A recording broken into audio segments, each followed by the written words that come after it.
மேல் ஒருவரும் இல்லையே, எல்லோருக்கும் மேலாக உயர்ந்தவர். உமக்கு மேல் ஒருவரும் இல்லையே. அல்லேலூயா, அல்லேலூயா, அல்லேலூயா, ஆமென். அல்லேலூயா, அல்லேலூயா, அல்லேலூயா, ஆமென். ஒருவரால் சிருஷ்டிக்கப்படாமலே தாமாக என்றென்றும் இருப்பவர். ஒருவரால் சிருஷ்டிக்கப்படாமலே தாமாக என்றென்றும் இருப்பவர். அல்லேலூயா, அல்லேலூயா, அல்லேலூயா, ஆமென். போடணும்னா நான் என்ன செய்யணும்? உள்ளே இருக்கிற ஏதோ சிலதை வெளியேற்றணும். அப்போ தான் உள்ள கோதுமையை போட முடியும். உங்கள் இருதயத்திலே எதை போட்டு வைத்திருக்கிறீர்கள்? உங்கள் இருதயத்தின் கொள்ளளவு என்ன? அதற்குள்ளே குற்ற உணர்வு, 20 வருஷத்துக்கு முன்னால் செஞ்ச ஒரு பாவம், அதுக்காக படுற வருத்தம். நீ அந்த தப்பு செஞ்ச, நீ அந்த தப்பு செஞ்ச, நீ 10 வயசில் இதை செஞ்ச, 20 வயசில் அதை செஞ்ச, 30 வயசில் அதை செஞ்ச, அட 60 வயசில் கூட நீ இப்படி தப்பு பண்ண. இப்படி உள்ளே இருந்துக்கிட்டு இருதயத்துக்குள்ளே இதை வச்சுக்கிட்டு இந்த இருதயம் சொல்லிக்கிட்டே இருக்கு. குற்ற உணர்வு இருதயத்திற்குள் இருக்கிறது. அடுத்து வெறுப்பு. யார் மேலே வெறுப்பு? ரொம்ப கூட பிறந்தவங்க மேலே தான் வெறுப்பு ரொம்ப. யார் மேலே வெறுப்பு ரொம்ப? கணவர் வீட்டாரோட வெறுப்பு ரொம்ப. பக்கத்து வீட்டுக்காரவங்க மேலே வெறுப்பு. சில நண்பர்கள் மேலே வெறுப்பு. வெறுப்பு அதை இருதயத்தில் போட்டு வச்சிருக்கிறீங்க. சந்தேகம், எதை பார்த்தாலும் சந்தேகம், யாரை பார்த்தாலும் சந்தேகம். கணவனை மனைவி நம்புறதில்லை, மனைவியை கணவன் நம்புறதில்லை, சந்தேகம். அடுத்த ஆளும் சந்தேகத்துக்கு ஏற்ற மாதிரி ஆளுதான், ஏதாவது செஞ்சு பிரச்சனை இழுத்துட்டு வர்ற ஆளுதான். சந்தேகம் உள்ளே கிடக்கிறது. அடுத்து கவலை. சிலர் தேடி தேடி கவலைப்படுவாங்க. கவலைப்படாமல் இருக்கவே முடியாது. காலையில் எந்திரிச்ச உடனே இன்னைக்கு எதை பற்றி கவலைப்படலான்னு யோசித்து தேடி பிடிச்சி அந்த நாள் முழுசும் அதையே பேசிகிட்டு இருப்பாங்க. பார்க்குற எல்லார்கிட்டையும் பேசுவாங்க. ஃபோன் எடுத்தாலும் அதைத்தான் பேசுவாங்க. கவலை, கவலைப்படுறது. இந்த மாதிரி பற்பல விதமான காரியங்களை இருதயத்திலே போட்டு நிரப்பியாச்சு.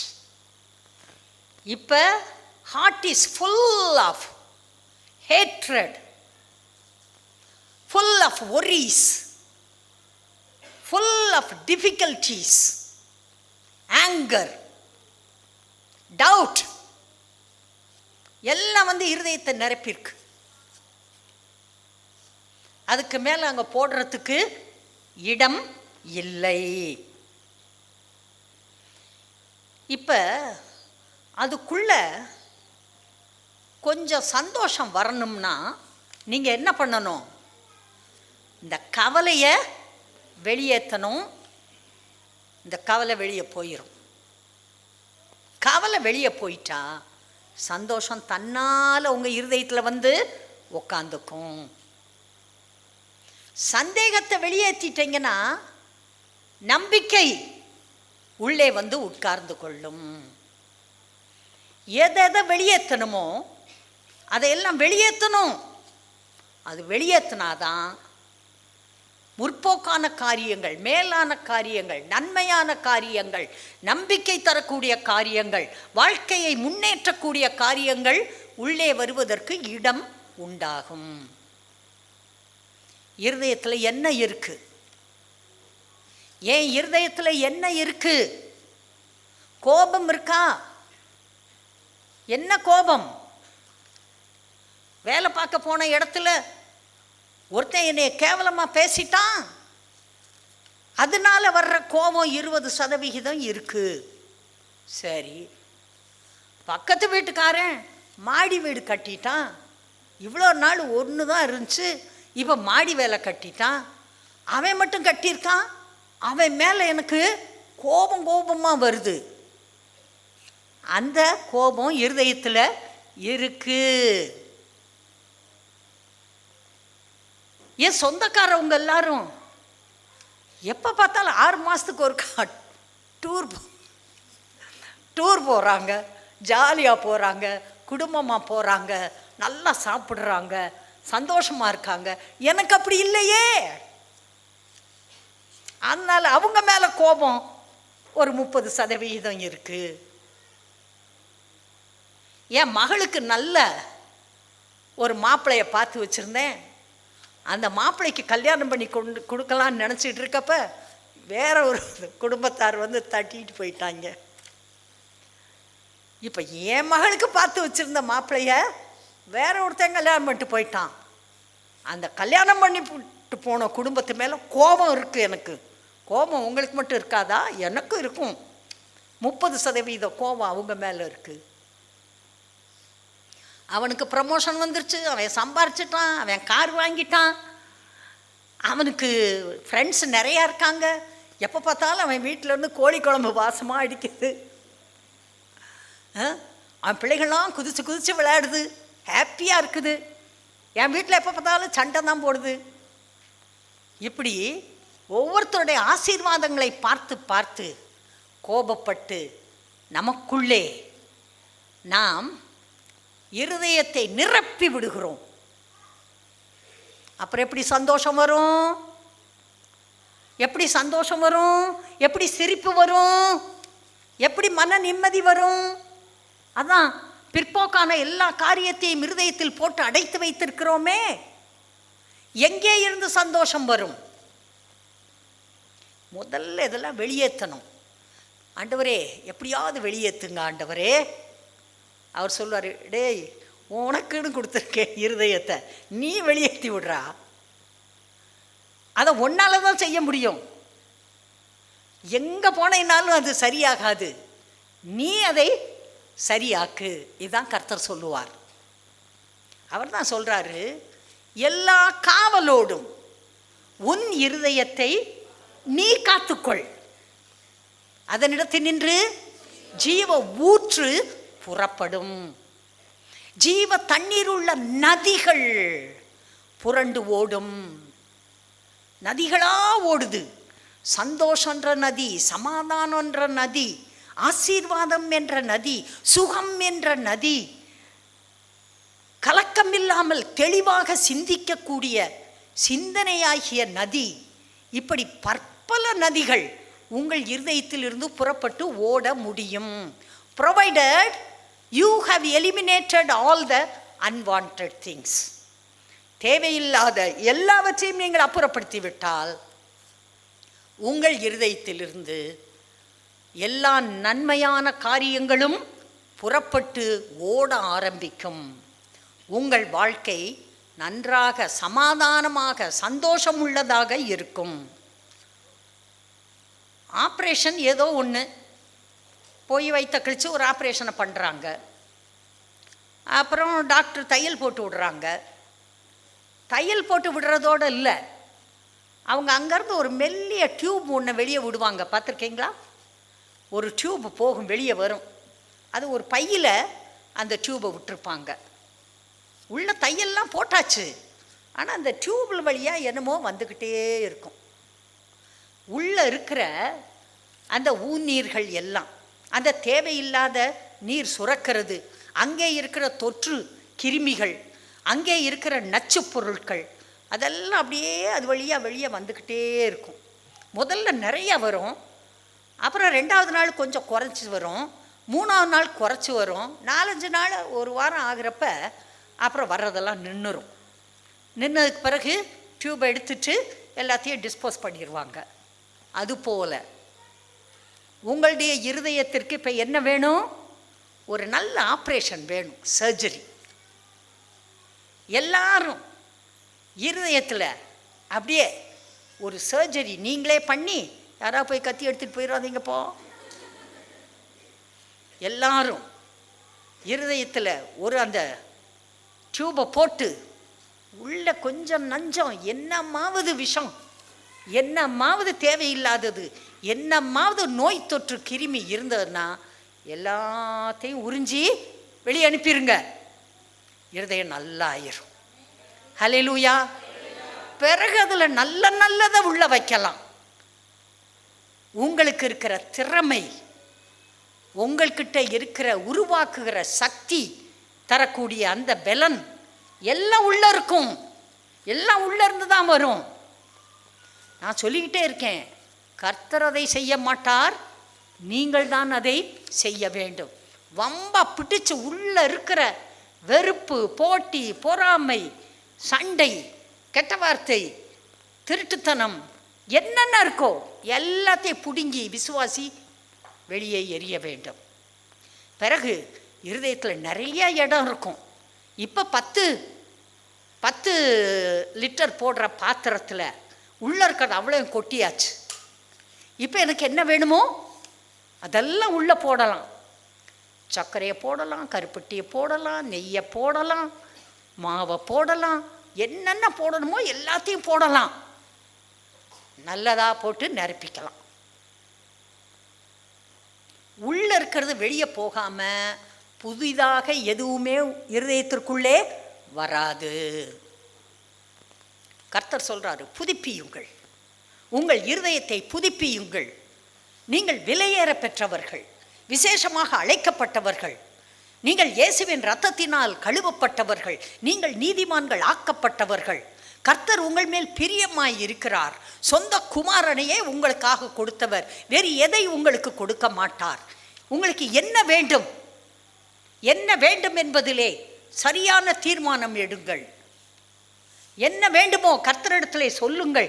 இயற்கைக்கு மேலான சூப்பர் நேச்சுரல் பவர் கர்த்தரிடத்திலே உண்டு. இல்லாததை கேட்டாலும் உருவாக்கி கொடுப்பேன் என்று கர்த்தர் சொல்லி இருக்கிறார். அவர் உருவாக்குவார். provided you keep your heart clean. இருதயத்தில் சுத்தம் உள்ளவர்கள் பாக்கியவான்கள், அவர்கள் தேவனை தரிசிப்பார்கள். தேவனை பார்ப்பாங்க. அவர் தரிசனம் கொடுப்பாரு. அவர் தரிசனம் கொடுக்குறப்ப அவர்கிட்ட பேசலாம், என்ன வேணுமோ கேட்கலாம். முதல்ல நல்ல தீர்மானங்கள் எடுக்க பழக வேண்டும். இல்லைங்க எனக்கு ஒரு படிப்பு ரொம்ப குறைச்சு, இல்லைங்க நான் பிற்போக்கான ஒரு குடும்பத்தில் தாங்க பிறந்தேன், எங்கள் ஊர்லாம் ரொம்ப பட்டிக்காடுங்க. அதையா கர்த்தர் கேட்க சொன்னார்? அவர் கண்ணு இல்லையா? அவர் பார்க்கலையா? அவருக்கு தெரியாதா? வேதம் சொல்லுகிறது, புழுதியில் இருக்கிறவனை தூக்கி பிரபுக்களோடு உட்கார பண்ணுகிற கர்த்தர். அல்லேலூயா. கீழே இருக்கீங்களா? கர்த்தர் உயர்த்துவார். கர்த்தருடைய வார்த்தை விசுவாசிக்கு கர்த்தர் என்ன வாக்குத்தத்தங்களை கொடுத்திருக்கிறார் அதை பார்க்க வேண்டும். அப்படியே அந்த வாய் பேசுறதுக்கு ரொம்ப ட்ரை பண்ணும். அப்படியே வார்த்தையை முழுங்கிறனும் பேசக்கூடாது. கவலை, நான் சொன்னேன் பார்த்தீங்களா, கவலை, பயம். சிலருக்கு பயம். எனக்கு தொண்டையில் ஒரு மாதிரி இருந்துச்சு, இருமிக்கிட்டே இருந்தாப்புல இருந்துச்சு, என்னமோ மாதிரி இருந்துச்சு தொண்டையில். சரின்னு என் டாக்டர்கிட்ட போனேன். போய் சொன்னேன், எங்கே வாயத்தர அப்படி இப்படி எல்லாம் பார்த்து ஒன்றும் இல்லையே, ஒன்றும் தெரியல. சரி போய் ஒரு இஎன்டிட்ட அனுப்புகிறேன்ட்டு அனுப்பி விட்டார். இஎன்டி போனேன். போனோன்னு பார்த்தாரு, என்னை எப்படியே பார்த்தாரு. என்ன வயசுன்னு கேட்டார். 74 முடிஞ்சு 75 நடக்குது அப்படின்னு. சரி உட்காருங்க. என்ன செய்யுது அப்படின்னு கேட்டார். என்னமோ தெரியல, தொண்டையில் என்னமோ இருக்கிற மாதிரி இருக்குது. என்ன இருக்க மாதிரி இருக்குது? இருமுனாக்கெல்லாம் ஒரு மாதிரி கஷ்டமாக இருக்குது. அடைக்குதா? சாப்பிட முடியலையா, அடைக்குதா? இல்லை இல்லை, அதெல்லாம் சாப்பிட முடியும். தண்ணி குடிக்க கஷ்டமாக இருக்கா? இல்லை இல்லை, தண்ணியெல்லாம் குடிக்கலாம். சத்தம் மாறி இருக்கா? அதெல்லாம் சத்தம்லாம் மாறல.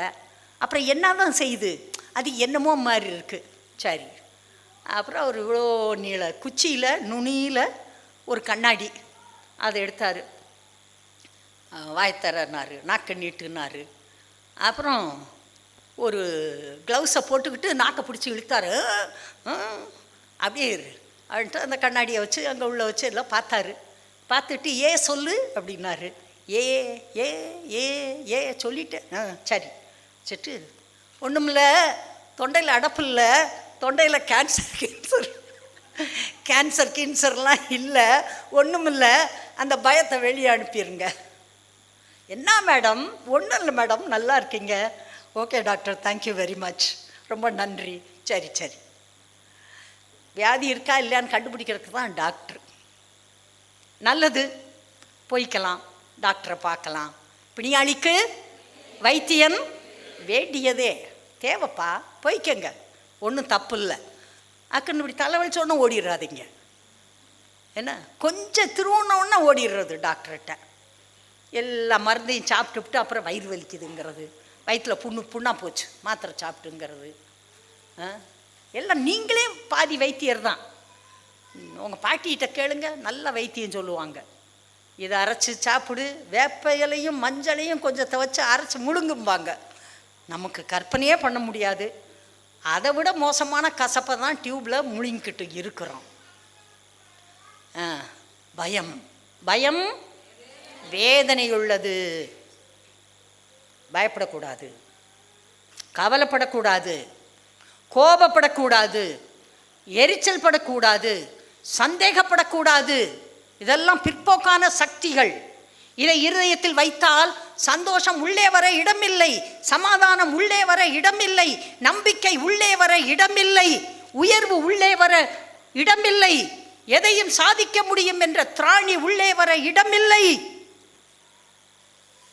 குப்பையை முதல்ல உள்ள இருந்து வெளியேற்றணும். குப்பை உள்ள இருக்க வரைக்கும் நன்மை உள்ளே வருவதற்கு இடமில்லை. எல்லா காவலோடும் நீங்கள் உங்கள் இருதயத்தை காத்து கொள்ள வேண்டும். ஏன் காத்து கொள்ள வேண்டும்? அதற்குள் இருந்துதான் ஜீவ ஊற்று புறப்பட வேண்டும். பொருளாதாரம் என்கிற ஊற்று, நல்ல தொழில் என்கிற ஊற்று, குடும்ப ஆசீர்வாதங்கள் என்ற ஊற்று, பிள்ளைகளுடைய முன்னேற்றம் என்ற ஊற்று, திருமணம் என்கிற ஊற்று, பிள்ளை பாக்கியம் என்கிற ஊற்று எல்லாம் இருதயத்தில் தான் ஆரம்பிக்க வேண்டும். கர்த்தருடைய வார்த்தையை வைக்கிற இடம் இருதயம். மூளை இல்லை, புஸ்தகம் இல்லை, எழுதி வைக்கிற இடம் இருதயம். இருதயத்திலே கர்த்தருடைய வார்த்தைகளை எழுதி வையுங்கள். அந்த இருதயம் கர்த்தருடைய சிந்தனைகளால், வேத வசனங்களால் நிரம்பட்டும். கில்ட், குற்ற உணர்வு இடம் கொடுக்காதீங்க. 20 வருஷம் 30 வருஷத்துக்கு முன்னால் நடந்ததை சொல்லி பிசாசு உங்ககிட்ட பேசிக்கிட்டே இருப்பான். அது தப்பு, அது தப்பு, இது தப்பு எல்லாம் சொல்லணும். இயேசுவின் நாமத்தில் உன் புழுகுனி மூட்டையை தூக்கிட்டு ஓடி போடா, என் பாவங்களை இயேசு சுமந்து தீர்த்தார். அவர் தீர்த்ததை திரும்ப திரும்ப வந்து என்னை பார்த்து என் மேலே வச்சு குற்றம் சுமத்தாத, விரட்டி விடணும். உங்கள் இருதயத்திலே அது தங்குவதற்கு, குற்ற உணர்வு தங்குவதற்கு இடம் கொடுக்கக்கூடாது. நீங்கள் கசப்பிற்கு இடம் கொடுக்கக்கூடாது. சிலருக்கு எல்லாம் வாழ்க்கையே கசந்துரும், கசப்பாக இருக்குது, எதுவுமே பிடிக்கலைங்க, நல்ல சாப்பிட பிடிக்கலைங்க, நல்ல உடுத்த பிடிக்கலைங்க, நல்ல ஃப்ரெண்ட்ஸோட பேசுறதுக்கு கூட இஷ்டம் இல்லைங்க. என்னங்க ஆச்சு? இருதயத்தில் கசப்பு, பிட்டர்னஸ். பிட்டர்னஸ்க்கு இடம் கொடுக்காதீங்க, தூக்கி எறிங்க இயேசுவின் நாமத்தில். உங்களுக்கு தாவீதை தெரியும். தாவீது ஆடு மேய்ச்சிக்கிட்டு இருக்கான், சின்ன பையன், 17 வயசு. ஆடு மேய்க்கிறப்பயே அழகா கீத வாத்தியங்களை வாசிப்பான், நல்ல பாடல்களை பாடுவான். அநேகர் கேட்கிறார்கள், அவனுடைய பாடலை கேட்டிருக்காங்க. அப்பா ஈசாய்க்கு 8 பாய்ஸு, 8 மகன்கள். எத்தனை பொம்பளை பிள்ளையோ தெரியல. இஸ்ரேல் தேசத்தில் இது ஒரு பெரிய ஆசீர்வாதம். 8 பையன்னா 8 பொண்ணு இருக்கும் அங்கே, அதுக்கு மேலே கூட இருக்கலாம். பெரிய குடும்பங்கள். இவன் கடைசி பையன் பைபிளில் எழுதியிருக்கு. இவன் ஆடு மேய்ச்சிட்ருக்கான். கர்த்தர் தன்னுடைய தேசமாகிய இஸ்ரவேல் தேசத்தை ஆளுவதற்கு சவுல் என்ற மனிதனே ராஜாவாக தெரிந்து கொண்டார். அந்த சவுல் கர்த்தருக்கு கீழ்ப்படியவில்லை. அவன் தன் சுய விருப்பப்படி நடந்தான். கர்த்தருக்கு அவன் மேல் கோபம் வந்தது. அவனை அப்புறப்படுத்த வேண்டும் என்று முடிவு பண்ணிவிட்டார். சாம்பேல் தீர்க்கதரிசியை கூப்பிட்டு, நீ போய் ஈசாயின் குமாரரில் ஒருவனை எனக்காக அபிஷேகம் பண்ணு. இவன் பயந்துக்கிட்டே தான் போகிறான். அங்கே போன உடனே பார்த்தா 7 பேர் வந்து நிற்கிறாங்க. ஒருத்தனாக வர்றான், ஸ்டைலாக, முடியெல்லாம் ஸ்டைலாக வெட்டி, தலையெல்லாம் நல்லா சீவி. மகன் வர்றான். 2வது மகன் நல்லா பவுடர்லாம் போட்டு ஜம்முன்னு வர்றான். அடுத்த ஆள் பார்த்திங்கன்னா நல்ல ஷூலாம் போட்டுக்கிட்டு ஜம்முன்னு வர்றான். இவனாக்கும் அப்படின்னு சாம்பேல் கேட்டுக்கிட்டே இருக்கார். கர்த்தர் சொன்னார், சாம்பேலே, மனிதர்கள் முகத்தை பார்க்கிறார்கள், நானோ இருதயத்தை பார்க்கிறேன். நான் பார்க்கிறது போல, கர்த்தர் பார்க்கிறது போல பார்க்க வேண்டும். 7 பேரையும் டிஸ்மிஸ் பண்ணிட்டார் சாம்பேல். கர்த்தர் ஒருத்தரையுமே காட்டலை. என்னடா கர்த்தர் சொன்னார், ஒருத்தரையுமே காட்டலை. சாம்பேல் வந்து ஈசாயை பார்த்து கேட்குறான், உனக்கு இவ்வளோதான் பிள்ளைகளாப்பா? இன்னும் ஒருத்தன் இருக்கிறான், அவன் ஆடு மேய்ச்சிக்கிட்டு இருக்கான். எல்லாருக்கும் கடைசி யூஸ்லெஸ் ஃபெல்லோ. ஆடு மேய்க்க மட்டும்தான் லாய்க்கு, அவன் அதை மேய்க்கட்டும். எப்படி ஆடலாம் நிறுத்திருக்கேன், சம்மாவை பாருங்க எப்படி இருக்கான். அந்த கடைசி மகன் வர்ற வரைக்கும் நான் சாப்பிட மாட்டேன்ட்டார் சாம்பேல் தீர்க்கதரிசி. ஆள் அனுப்பி வர சொன்னாங்க. வரான் பாருங்க நம்ம ஆள். 17 வயசு, சிவந்த மேனி, அழகிய கண்கள், நல்ல ரூபம் உள்ளவன் வந்து நிற்கிறான். கர்த்தர் சொன்னார், எழும்பி இவனை அபிஷேகம் பண்ணு. உடனே எடுத்து அபிஷேக தைலத்தை ஊற்றி அவனை ராஜாவாக அபிஷேகம் பண்ணினான். 17 வயசில் அபிஷேக தைலம் தலையில் இருக்கிறது. ஆனால் ராஜா அரண்மனையில் போய் அரியணையில் உட்கார பல வருஷங்கள் ஆனது. அப்பாவுக்கு இவனை பிள்ளையா கன்சிடர் பண்ணவே இல்லை. கூட பிறந்த 7 பேர் இருக்கான்ல, அப்பா தாவீதை விட்டுட்டு வந்துட்டோமேப்பா, அவனை கூப்பிடணுமேப்பா, சொல்கிறதுக்கு மனசு இல்லை.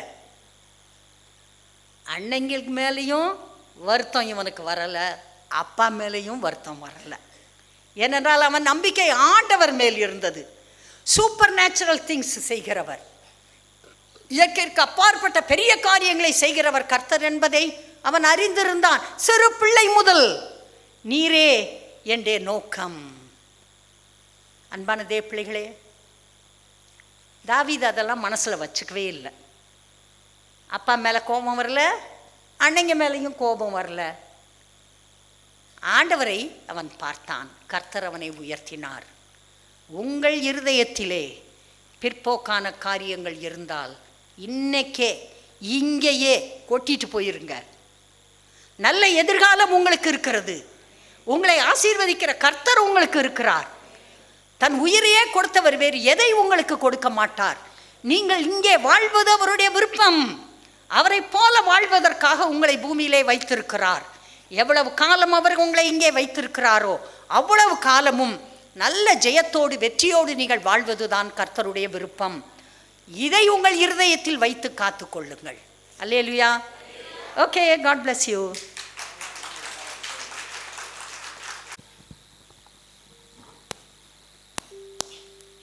Oh Lord my God, when I'm in awesome wonder, consider all the works thy hands have made.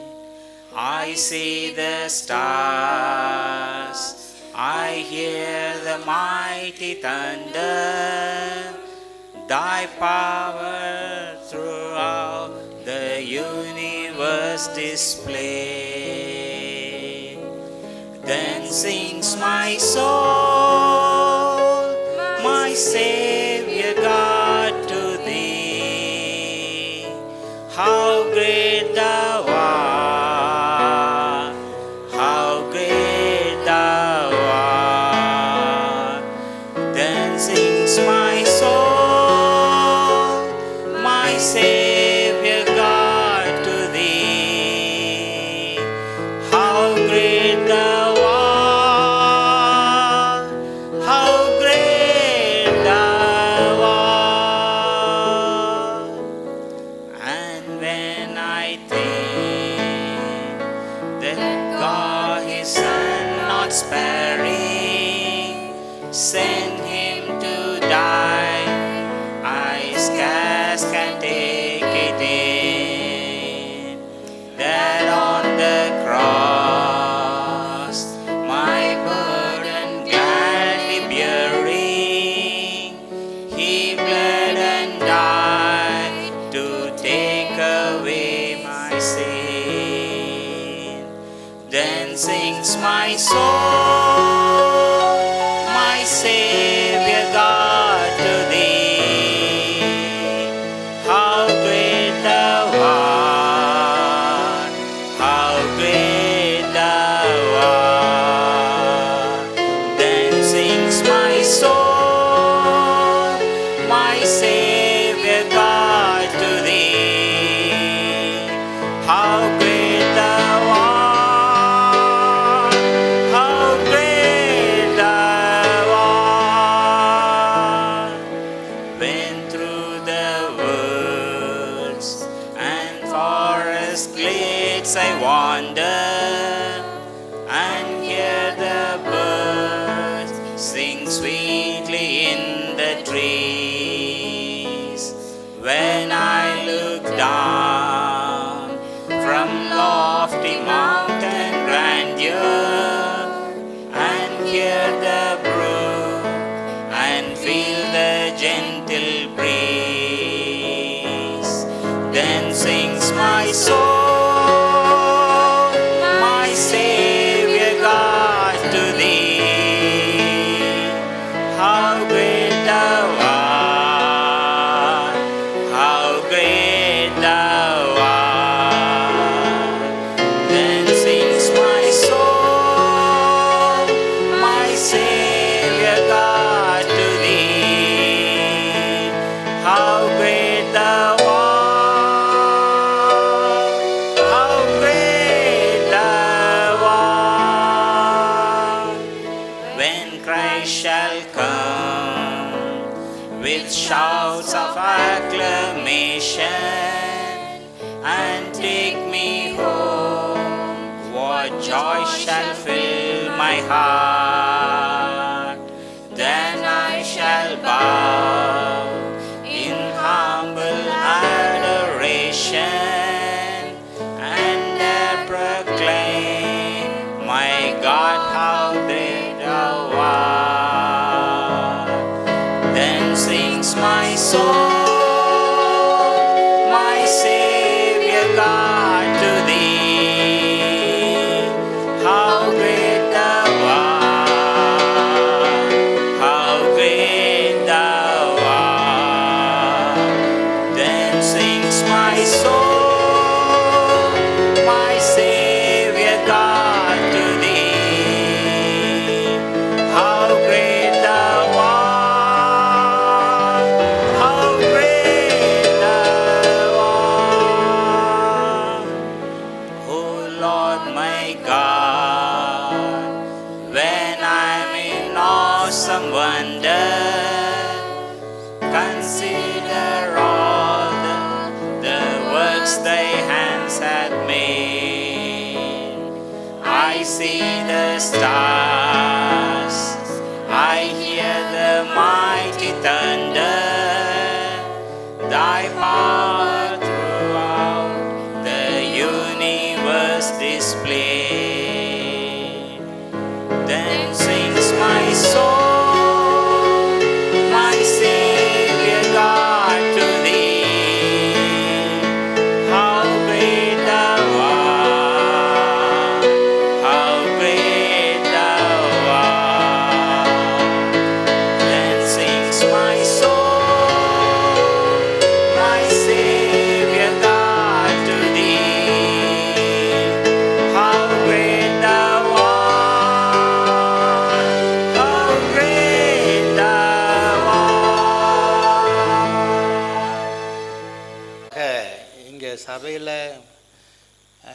உற்சாகமான செய்திகள் அப்படின்னு சொல்கிறத விட உற்சாகப்படுத்தக்கூடிய போதனைகள் இங்கே கொடுக்கப்படுகின்றன.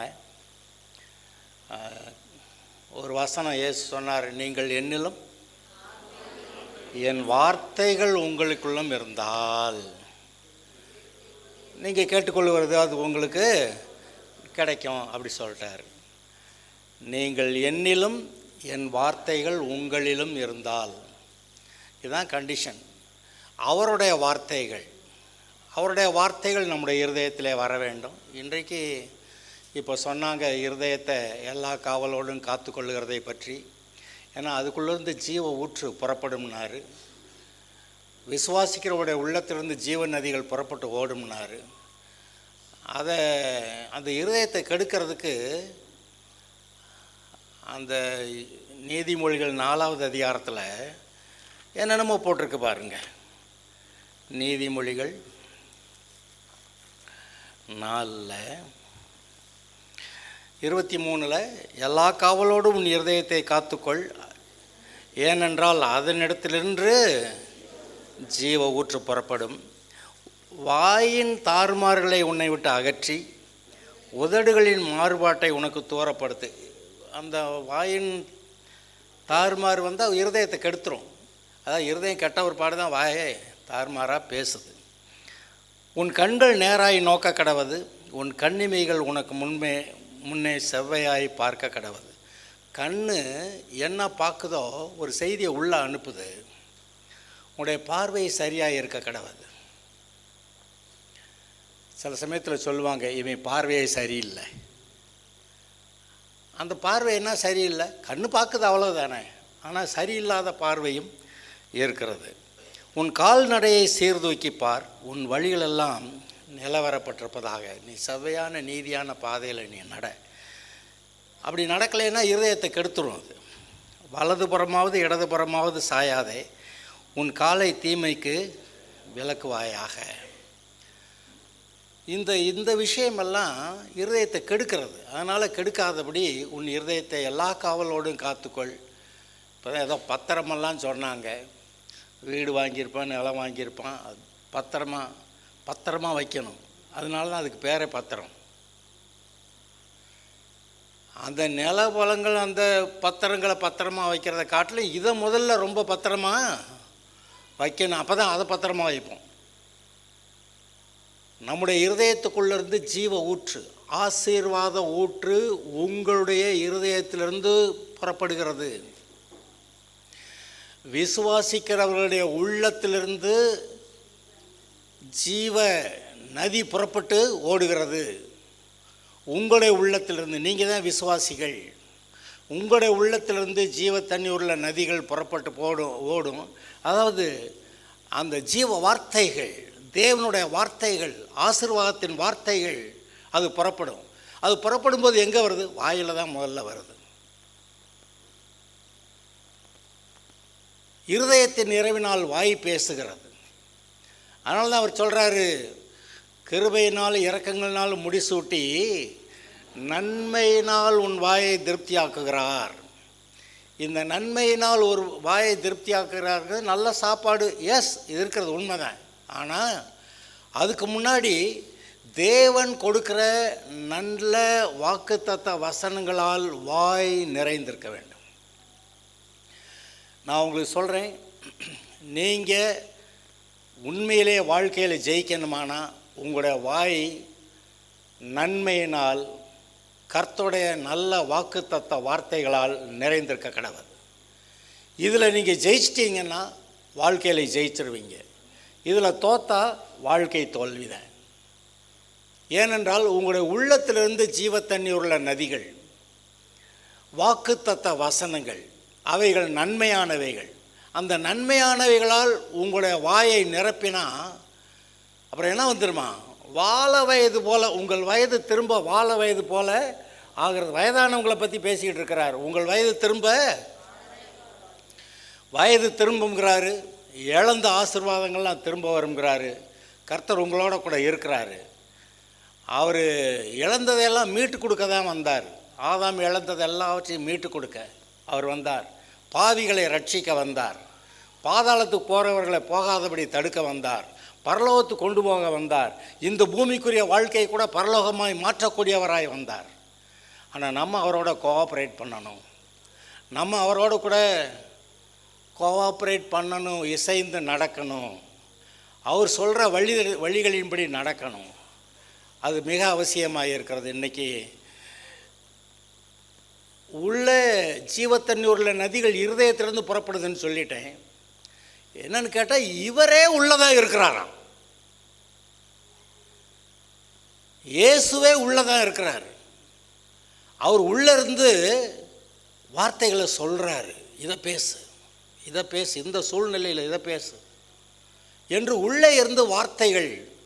இந்த ட்ராமாவில் நடிக்கிறவனுக்கு மறந்து போச்சுன்னா பின்னாடி ஸ்க்ரீனுக்கு பின்னாடி இருந்து ஒருத்தர் எடுத்து கொடுப்பான். ஒரு வார்த்தை எடுத்து கொடுத்தான்னா அவர் வசனம் பூரா சொல்லி முடிச்சிடுவான். அந்த ஒரு வார்த்தை வராது. அப்போ ஸ்க்ரீனுக்கு பின்னாடி இருக்கிறவன் சொல்கிறான். அதுபோல் இயேசு உள்ளே இருந்து இந்த சூழ்நிலையில் என்ன செய்கிறதுன்னு தெரியலையா, அந்த வார்த்தை அப்படின்னு சொல்லி அந்த வசனத்தை உங்களுடைய இருதயத்திலிருந்து பேசுகிறார். அதை நீங்கள் பேசும்போது, அதாவது அந்த நல்ல வார்த்தைகளால் உங்களுடைய வாயை நீங்கள் நிரப்பும்போது உங்களுடைய வயது திரும்ப வாழ வயது போலாகும், வயசு ஆகாது. என்ன பாஸ்டர் இதெல்லாம் நம்பலாமா? அப்படி தான் எழுதியிருக்கு.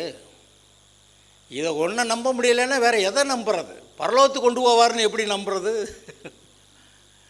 பரலோகத்துக்கு கொண்டு போவார்னு சொல்கிறது எவ்வளோ உண்மையோ அவ்வளவு உண்மை. நீங்கள் உங்கள் வாயை நன்மையால் திருப்தியாக்கினால், இது கண்டிஷன். நீங்கள் உங்கள் வாயை நன்மையால் திருப்தியாக்கினால், சும்மா கெட்ட வார்த்தைகள்லாம் வருது, வேண்டாத வார்த்தைகள், நெகட்டிவாக பிற்போக்கான வார்த்தைகள், அதெல்லாம் பேசணும் போல இருக்குது, பேசக்கூடாது. நீங்கள் தேவனுடைய வார்த்தைகளை மட்டும் பேசினால் தேவர்களாய் இருப்பீர்கள். நீங்கள் இன்று முதல் ஜெயிக்கிறவர்களாக இருக்கிறதுக்காக நான் தீர்மானம் பண்ணிட்டு வந்திருக்கிறேன். உங்களுடைய இருதயத்தை நன்மையினால் நிரப்புவதற்கு தேவன் கொடுத்திருக்கிற எல்லா வசதி வாய்ப்புகளை பற்றி உங்களுக்கு சொல்லுவதற்கு வந்திருக்கிறேன். நான் இப்போ சொன்னேன், இப்போ அவங்க என்ன சொல்லிட்டு போனாங்க, தேவன் உங்களுக்கு கொடுத்த பெரிய பொக்கிஷம் இந்த இருதயம். இந்த பொக்கிஷத்துக்குள்ளே நீங்கள் நல்லதை போடலாம், குப்பையும் போடலாம். சிலருடைய ஒரு கொஞ்சம் மனநிலை சுகமில்லாத ஒருத்தர் இருந்தார். அவர் வீட்டில் போய் பியூரோவை திறந்து பார்த்தா தெருவில் இருக்க குப்பை பேப்பராக உள்ளே இருக்குது. என்னடான்னு கேட்டால் அதெல்லாம் ரூபா நோட்டு பத்திரமா வை அப்படின்னு அவர் உள்ளே வச்சு பூட்டுறாரு. அது ஒரு பீரோ, அதில் குப்பை பேப்பராக பொறுக்கிட்டு ரூபா நோட்டுன்னு போட்டு அடைச்சி வச்சுருக்கிறாரு. அவருக்கு அது ரூபா நோட்டாக தெரியுது. இன்றைக்கு இந்த உலகத்தில் இருக்கிற மக்களுக்கு அந்த உலக காரியங்கள் பொல்லாதவைகள்லாம் ரொம்ப முக்கியமாக தெரியுது. அதையெல்லாம் கொண்டு போய் அவங்க இருதயத்தில் வச்சுருக்கிறாங்க. சாகர அன்னைக்கு நான் இறந்தேன். இந்த உலகத்துலேயும் பொல்லாத வாழ்க்கை தான், அசுத்தமான வாழ்க்கை, கேவலமான வாழ்க்கை, போகிறது நான் இறந்தேன். ஆனால் உங்களுடைய இருதயத்தில் ஜீவ தண்ணீர் ஊற்றாக ஊறக்கூடிய அந்த வார்த்தைகளை கொடுக்கிறவரும் இருக்கிறார். உள்ளே இருந்து எடுத்து கொடுப்பார், ஒரு வசனத்தை எடுத்து கொடுப்பார். அப்போ அதை நீங்கள் பேசினால் அதை ஏற்றுக்கொண்டீர்கள் என்ற அர்த்தம். அவர் கொடுக்குற வார்த்தைகளை பேசாமல் விட்டுட்டா அதை ஏற்றுக்கொள்ளலைன்னு அர்த்தம். உலகம் கொடுக்குற வார்த்தையை ஏற்றுக்கிட்டா அது வேலை பார்த்துரும். அந்த பிசாசு உலகம் கொடுக்குற வார்த்தையை வேண்டான்னு சொல்லி நிராகரிச்சிட்டா உங்கள் இருதயம் நல்லா இருக்கும், பரிசுத்தமாக இருக்கும், நீதி உள்ளதாக இருக்கும். அதனால் உங்களுடைய இருதயத்தை நீங்கள் காத்துக்கொள்ளுகிறதும், உங்கள் இருதயத்திலே தேவன் கொடுக்கிற நல்ல வாக்குத்தத்த வசனங்களை வைத்து கொள்ளுகிறதும், அதிலிருந்து அந்த நன்மை புறப்பட்டு வாயினால் பேசப்படுகிறதும் மிகவும் அவசியமாக இருக்கிறது. நீதி உண்டாக இருதயத்திலே விசுவாசிக்கப்படும், ரட்சிப்பு உண்டாக வாயினாலே. எங்கே இருக்கு வசனம்? ரோமர் 10:9-10 வாசிங்க. என்னவென்றால் ஆ, கர்த்தராகிய இயேசுவை ஆ. நீ உன் வாயினாலே அறிக்கையிட்டு ஆ. தேவன் அவரை மரித்தோரிலிருந்து எழுப்பினார் என்று உன் இருதயத்திலே விசுவாசித்தால் ரட்சிக்கப்படுவாய். நீதி உண்டாக இருதயத்தில் விசுவாசிக்கப்படும், ரட்சிப்பு உண்டாக வாயினாலே அறிக்கை பண்ணப்படும். நீதி உண்டாக இருதயத்திலே விசுவாசிக்கப்படும். தேவனுடைய வார்த்தைகளை நீங்கள் ஏற்றுக்கொண்டால் நீங்கள் நீதிமான்களாக மாறுகிறீர்கள். கிறிஸ்துவுக்குள் தேவனுடைய நீதியாகவே மாறுகிறீர்கள் என்று வசனம் சொல்லுகிறது. அதை ஏற்றுக்கொண்டால் அந்த இயேசு கிறிஸ்து சொல்கிறப்ப அதை என்ன சொல்கிறாரு? யார் தேவர்கள்னு சொல்லியிருக்கிறாரு? யோவான் 10வது அதிகாரத்தில் 34 இயேசு அவர்களுக்கு பிரதியுத்தரமாக யோவான் 10:34 எடுத்து பாருங்க. யோவான் 10:34 இயேசு அவர்களுக்கு பிரதியுத்தரமாக தேவர்களாய் இருக்கிறீர்கள் என்று நான் சொன்னேன் என்பதாய் உங்கள் வேதத்தில் எழுதியிருக்கவில்லையா? தேவ வசனத்தை பெற்றுக்கொண்டவர்களை யாரு? தேவ வசனத்தை பெற்றுக்கொண்டவர்கள். இப்போ இருதயத்தில் ஆண்டவர் பேசுகிறாரே, வாக்குத்தத்த வசனங்களை சொல்லிக்கிட்டு இருக்கிறாரே, அந்த வசனத்தெல்லாம் பெற்றுக்கொள்ளுகிறவர்கள், ஏற்றுக்கொள்ளுகிறவர்கள் தேவர்கள் என்று அவர் சொல்லியிருக்க வேத வாக்கியமும் தவறாததாக இருக்க. சரி, அவர் கொடுக்கிற வார்த்தைகளை நீங்கள் பெற்றுக்கொண்டால், அதை பேசினா நீங்கள் தேவர்களாய் வாழுவீர்கள். நீங்கள் தேவர்களாய் வாழுவீர்கள். ஆனால் வேறு மாதிரி வசனங்களெல்லாம் பெற்றுக்கொண்டால் எப்படி வாழுவோம்னு சங்கீதம் 82:6 இதே வசனம்தான், அது கொஞ்சம் எக்ஸ்ட்ராவாக ஒரு வரி எழுதியிருக்குது. சங்கீதம் 82:6 நீங்கள் தேவர்கள் என்றும் நீங்கள் எல்லாரும் உன்னதமானவரின் மக்கள் என்றும் நான் சொல்லி இருந்தேன். என்னது? நீங்கள் தேவர்கள் என்றும் நீங்கள் எல்லாரும் உன்னதமானவருடைய மக்கள் என்றும் நான் சொல்லி இருந்தேன்.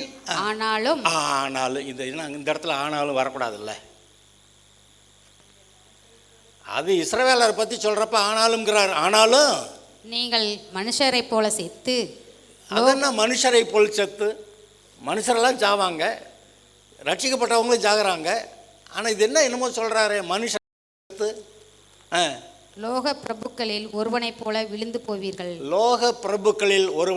விழுந்து போவீர்கள். இஸ்ரவேலரை கர்த்தர் திட்டுறார்.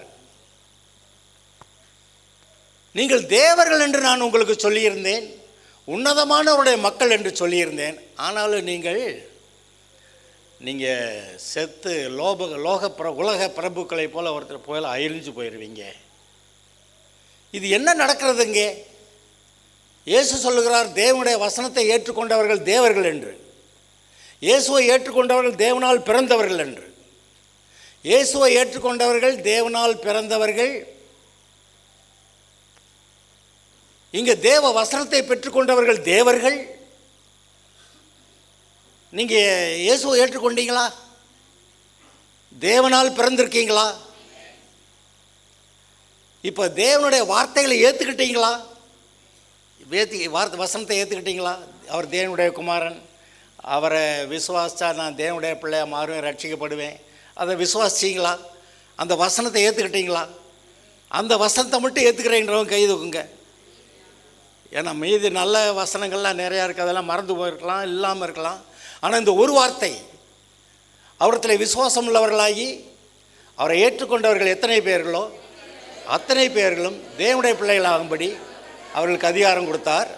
அவர்கள் புருஷனுடைய சித்தத்தினாலாவது மாம்சத்தினாலாவது இரத்தத்தினாலாவது பிறவாமல் தேவனாலே பிறந்தவர்கள். தேவனால் பிறந்த எதுவும் உலகத்தை ஜெயிக்கும்னு சொன்னார்.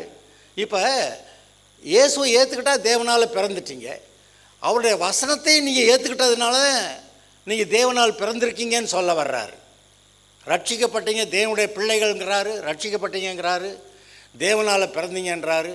அந்த வசனத்தை உள்ளே ஏற்றுக்கொண்டால், இப்போ அடுத்த வசனம் தான் வருது. சங்கீதம் 103 நம்ம வாசிப்போமே, உன் அக்கிரமத்தை எல்லாம் நீக்கி உன் நோய்களெல்லாம் குணமாக்கி பிராணனை அழிவுக்கு விலக்கி மீட்டு கிருபையினால் இரக்கங்கள் நாள் முடிசூட்டி இதை செய்கிறார் அவர். அவர் சொல்கிறார், நான் செய்கிறேன், உன் வாயை நன்மையினால் திருப்தியாக்குகிறேன், உன் வாயை நன்மையால் திருப்தியாக்குகிறேன்னு சொல்கிறார். இங்கே பிரசங்கிக்கிறப்ப அந்த வார்த்தைகளை சொல்கிறோம்.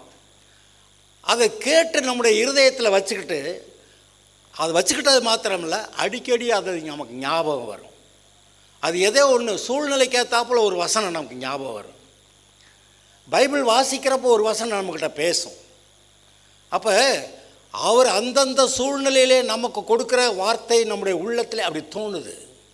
அது தோணுதுன்னா, இப்போ நான் சொன்னேனே ட்ராமாவில் மறந்து போனவனுக்கு வசனத்தை எடுத்து கொடுக்குற மாதிரி அவர் அப்போக்கு எடுத்து கொடுக்குறாரு. அதை பிடிச்சிக்கிட்டா, அதை பேசுனா, அப்போ ஒவ்வொரு நாளும் ஒவ்வொரு சூழ்நிலையிலும் நீங்கள் நன்மையானவைகளை பேசுவீர்கள்.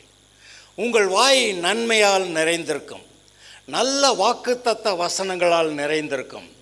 அப்பொழுது உங்களுடைய வயது திரும்ப வாழ வயது போலாகும். ஆதாம் சாகிறதுக்காக, வயசாகி சாகிறதுக்காக அவன் உண்டாக்கப்படவில்லை. 930 வயசாச்சு, செத்தான். ஆனால் அதுக்கு பிறகு பாவங்கள் பெருக பெருக அப்புறம் 120 வயசில் செத்து போகிறாங்கன்னு சொன்னார். அப்புறம் பாவங்கள் பெருக பெருக 70-80 ஆச்சு. இப்போது நிறைய பேர் சின்ன வயசில் சாகலாம் பார்க்குறோம். நம்ம எங்கே பிரச்சனை இருக்கிறது? உள்ளே இருதயத்தில் எதை வைத்திருக்கிறோம், எதை அனுமதிக்கிறோம், எதை பேசுகிறோம் என்பதில் இருக்கிறது. உங்களுடைய இருதயம் ஒரு நல்ல பொக்கிஷம்னு இப்போ சொன்னாங்க. அந்த பொக்கிஷத்தில் நீங்கள் என்ன வைத்திருக்கிறீர்கள்? இருதயத்தின் நிறைவினால் வாய் பேசுமே. உங்களுடைய இருதயத்தில் தேவனுடைய குணாதிசயங்கள், அந்த அவருடைய வசனங்களை நீங்கள் வைத்து கொள்ளுங்கள். நம்ம ஏற்கனவே பல தடவை சொல்லி கேட்டிருக்கிறோம். நீங்கள் ரட்சிக்கப்பட்ட போது, இயேசுவை ஆண்டவராக ஏற்றுக்கொண்ட போது, நீங்கள் தேவனுடைய சாயலிலும் ரூபத்திலும் இருக்கிறீர்கள். தேவனுடைய நீதி உங்களுக்கு கொடுக்கப்பட்டது, அவருடைய பரிசுத்தமும் உங்களுக்கு கொடுக்கப்பட்டது. இயேசு சொல்லுகிறார், என்னுடைய மகிமையை நான் அவர்களுக்கு கொடுக்கிறேன் என்று. அப்போ இயேசுவை போல நம்மை மாற்றி இருக்கிறார். ஒரு குட்டி கிறிஸ்து போல நாம் இருப்பதற்கு அபிஷேகம் பண்ணுகிறார். அந்த வசனங்களை நாம் பிடித்து கொண்டால் போதுமா? தேவனால் எப்படி பிறக்கிறாங்க? தேவனுடைய வசனங்களை பெற்றுக்கொண்டவர்களை தேவர்கள் என்று அவர் சொல்லியிருக்க. அப்போ யார் இயேசுவோடைய வசனங்களை ஏற்றுக்கொண்டா, வாக்குத்தத்த வசனங்களை ஏற்றுக்கொண்டா, இவரே தேவனுடைய குமாரன், என்னுடைய பாவங்களுக்கு பரிகாரம் செய்தார், நம்புகிறேன், அவ்வளோதான், ரட்சிப்பு வந்துருச்சு. அப்புறம் சும்மா இருக்க மாட்டேன், நான் ரட்சிக்கப்பட்டிருக்கேன் சொல்லுவீங்க. இருதயத்தின் நிறைவினால் வாய் பேசும். நீதி உண்டாக இருதயத்தில் விசுவாசிக்கப்படும், ரட்சிப்பு உண்டாக வாயினாலே. வாய் அறிக்கை வேணுங்க. வாயினால் அறிக்கை பண்ணலைன்னா, இந்த எழுதியிருக்கு பைபிளில், ஸ்திரீகளின் முதிரா பிண்டம் போல, அது செத்து பிறக்கிற பிள்ளை மாதிரி. அது தேவனுடைய வார்த்தைகள் நம்முடைய இருதயத்திலிருந்து வாயால் பேசப்படலைன்னா அது செத்ததாகி விடுகிறது. அது வாயினால் பேசப்படும்போது அந்த வசனம் வெறுமையாய் திரும்பாமல் தான் அனுப்பப்பட்ட காரியம் வாய்க்கும்படி செய்கிறது. தேவன் எப்படி சிருஷ்டிகர்த்தாவாக இருக்கிறாரோ, அவருடைய சாயல், அவருடைய ரூபத்திலே அவரை போலவே இந்த பூமியில் இருந்து ஆளுகை செய்யும்படி ஏற்படுத்தப்பட்ட மனிதன், அவனுடைய வாயினாலே பேசுகிற வார்த்தைகளினாலே அவன் சிருஷ்டிக்கும் திறன் உடையவனாயிருக்கிறான். சிருஷ்டிக்கும் திறன் உடையவனாக. இந்த பொல்லாத உலகத்தார் அவங்க பேசி பேசி உலகத்தில் பொல்லாத காரியங்களை சிருஷ்டிக்கிறார்கள். ஆனால் தேவனுடைய பிள்ளைகளாக இருக்கிற நாம் தேவனுடைய வசனங்களை நமக்குள்ளே வைத்துக்கொண்டு அந்த நன்மையானவைகளை பேசி பேசி பேசி நம்முடைய வாழ்க்கையிலே நன்மையை சிருஷ்டிக்க வேண்டும். நல்ல வாழ்க்கையை நமக்குள்ளே, நம்முடைய வீட்டிலே, நம்முடைய குடும்பத்திலே சிருஷ்டிக்க வேண்டும். சிருஷ்டிக்கக்கூடிய திறன் உங்களுக்குள்ளே இருக்கிறது. வெளிச்சம் உண்டாக கடவுது என்றார், வெளிச்சம் உண்டாயிற்று. அப்புறம் என்னென்னமோ சொன்னார், அதெல்லாம் நடந்தது. ஆனால் சிருஷ்டிப்புக்கு பிறகு அவர் அந்த மாதிரி இது இப்படி உண்டாக கடவுது, அது அப்படி உண்டாக கடவுது அப்படின்னு பேசுகிறதை நிறுத்திக்கிட்டு அவர் அதுக்கப்புறம் பேசலை. ஆதாம் ஏவாள்கிட்ட உட்காந்து கதை பேசி, நீ இப்படி தான் வாழணும், சொல்லி அந்த பழத்தை தின்றாதேன்னு சொல்லி இங்கே ஜீவ விருட்சம் இருக்குது, இதிலேருந்து பழம் எடுத்து சாப்பிடுன்னு சொல்லிட்டு அவர் அங்கே போதிச்சிருக்கிறாரு. இவன் போய் அங்கிட்டு விழுந்தான், கெட்டு போயிட்டான். அதை பேசினா அதை கெட்டு போயிட்டான். நீங்கள் ஜீவ விருட்சத்தின் கனியை பற்றி பேசுங்க, ரட்சிப்பை பேசுங்க, சுகத்தை பேசுங்க, ஆசீர்வாதத்தை பேசுங்க, ஜெயத்தை பேசுங்க, சமாதானத்தை பேசுங்க, சந்தோஷத்தை பேசுங்க.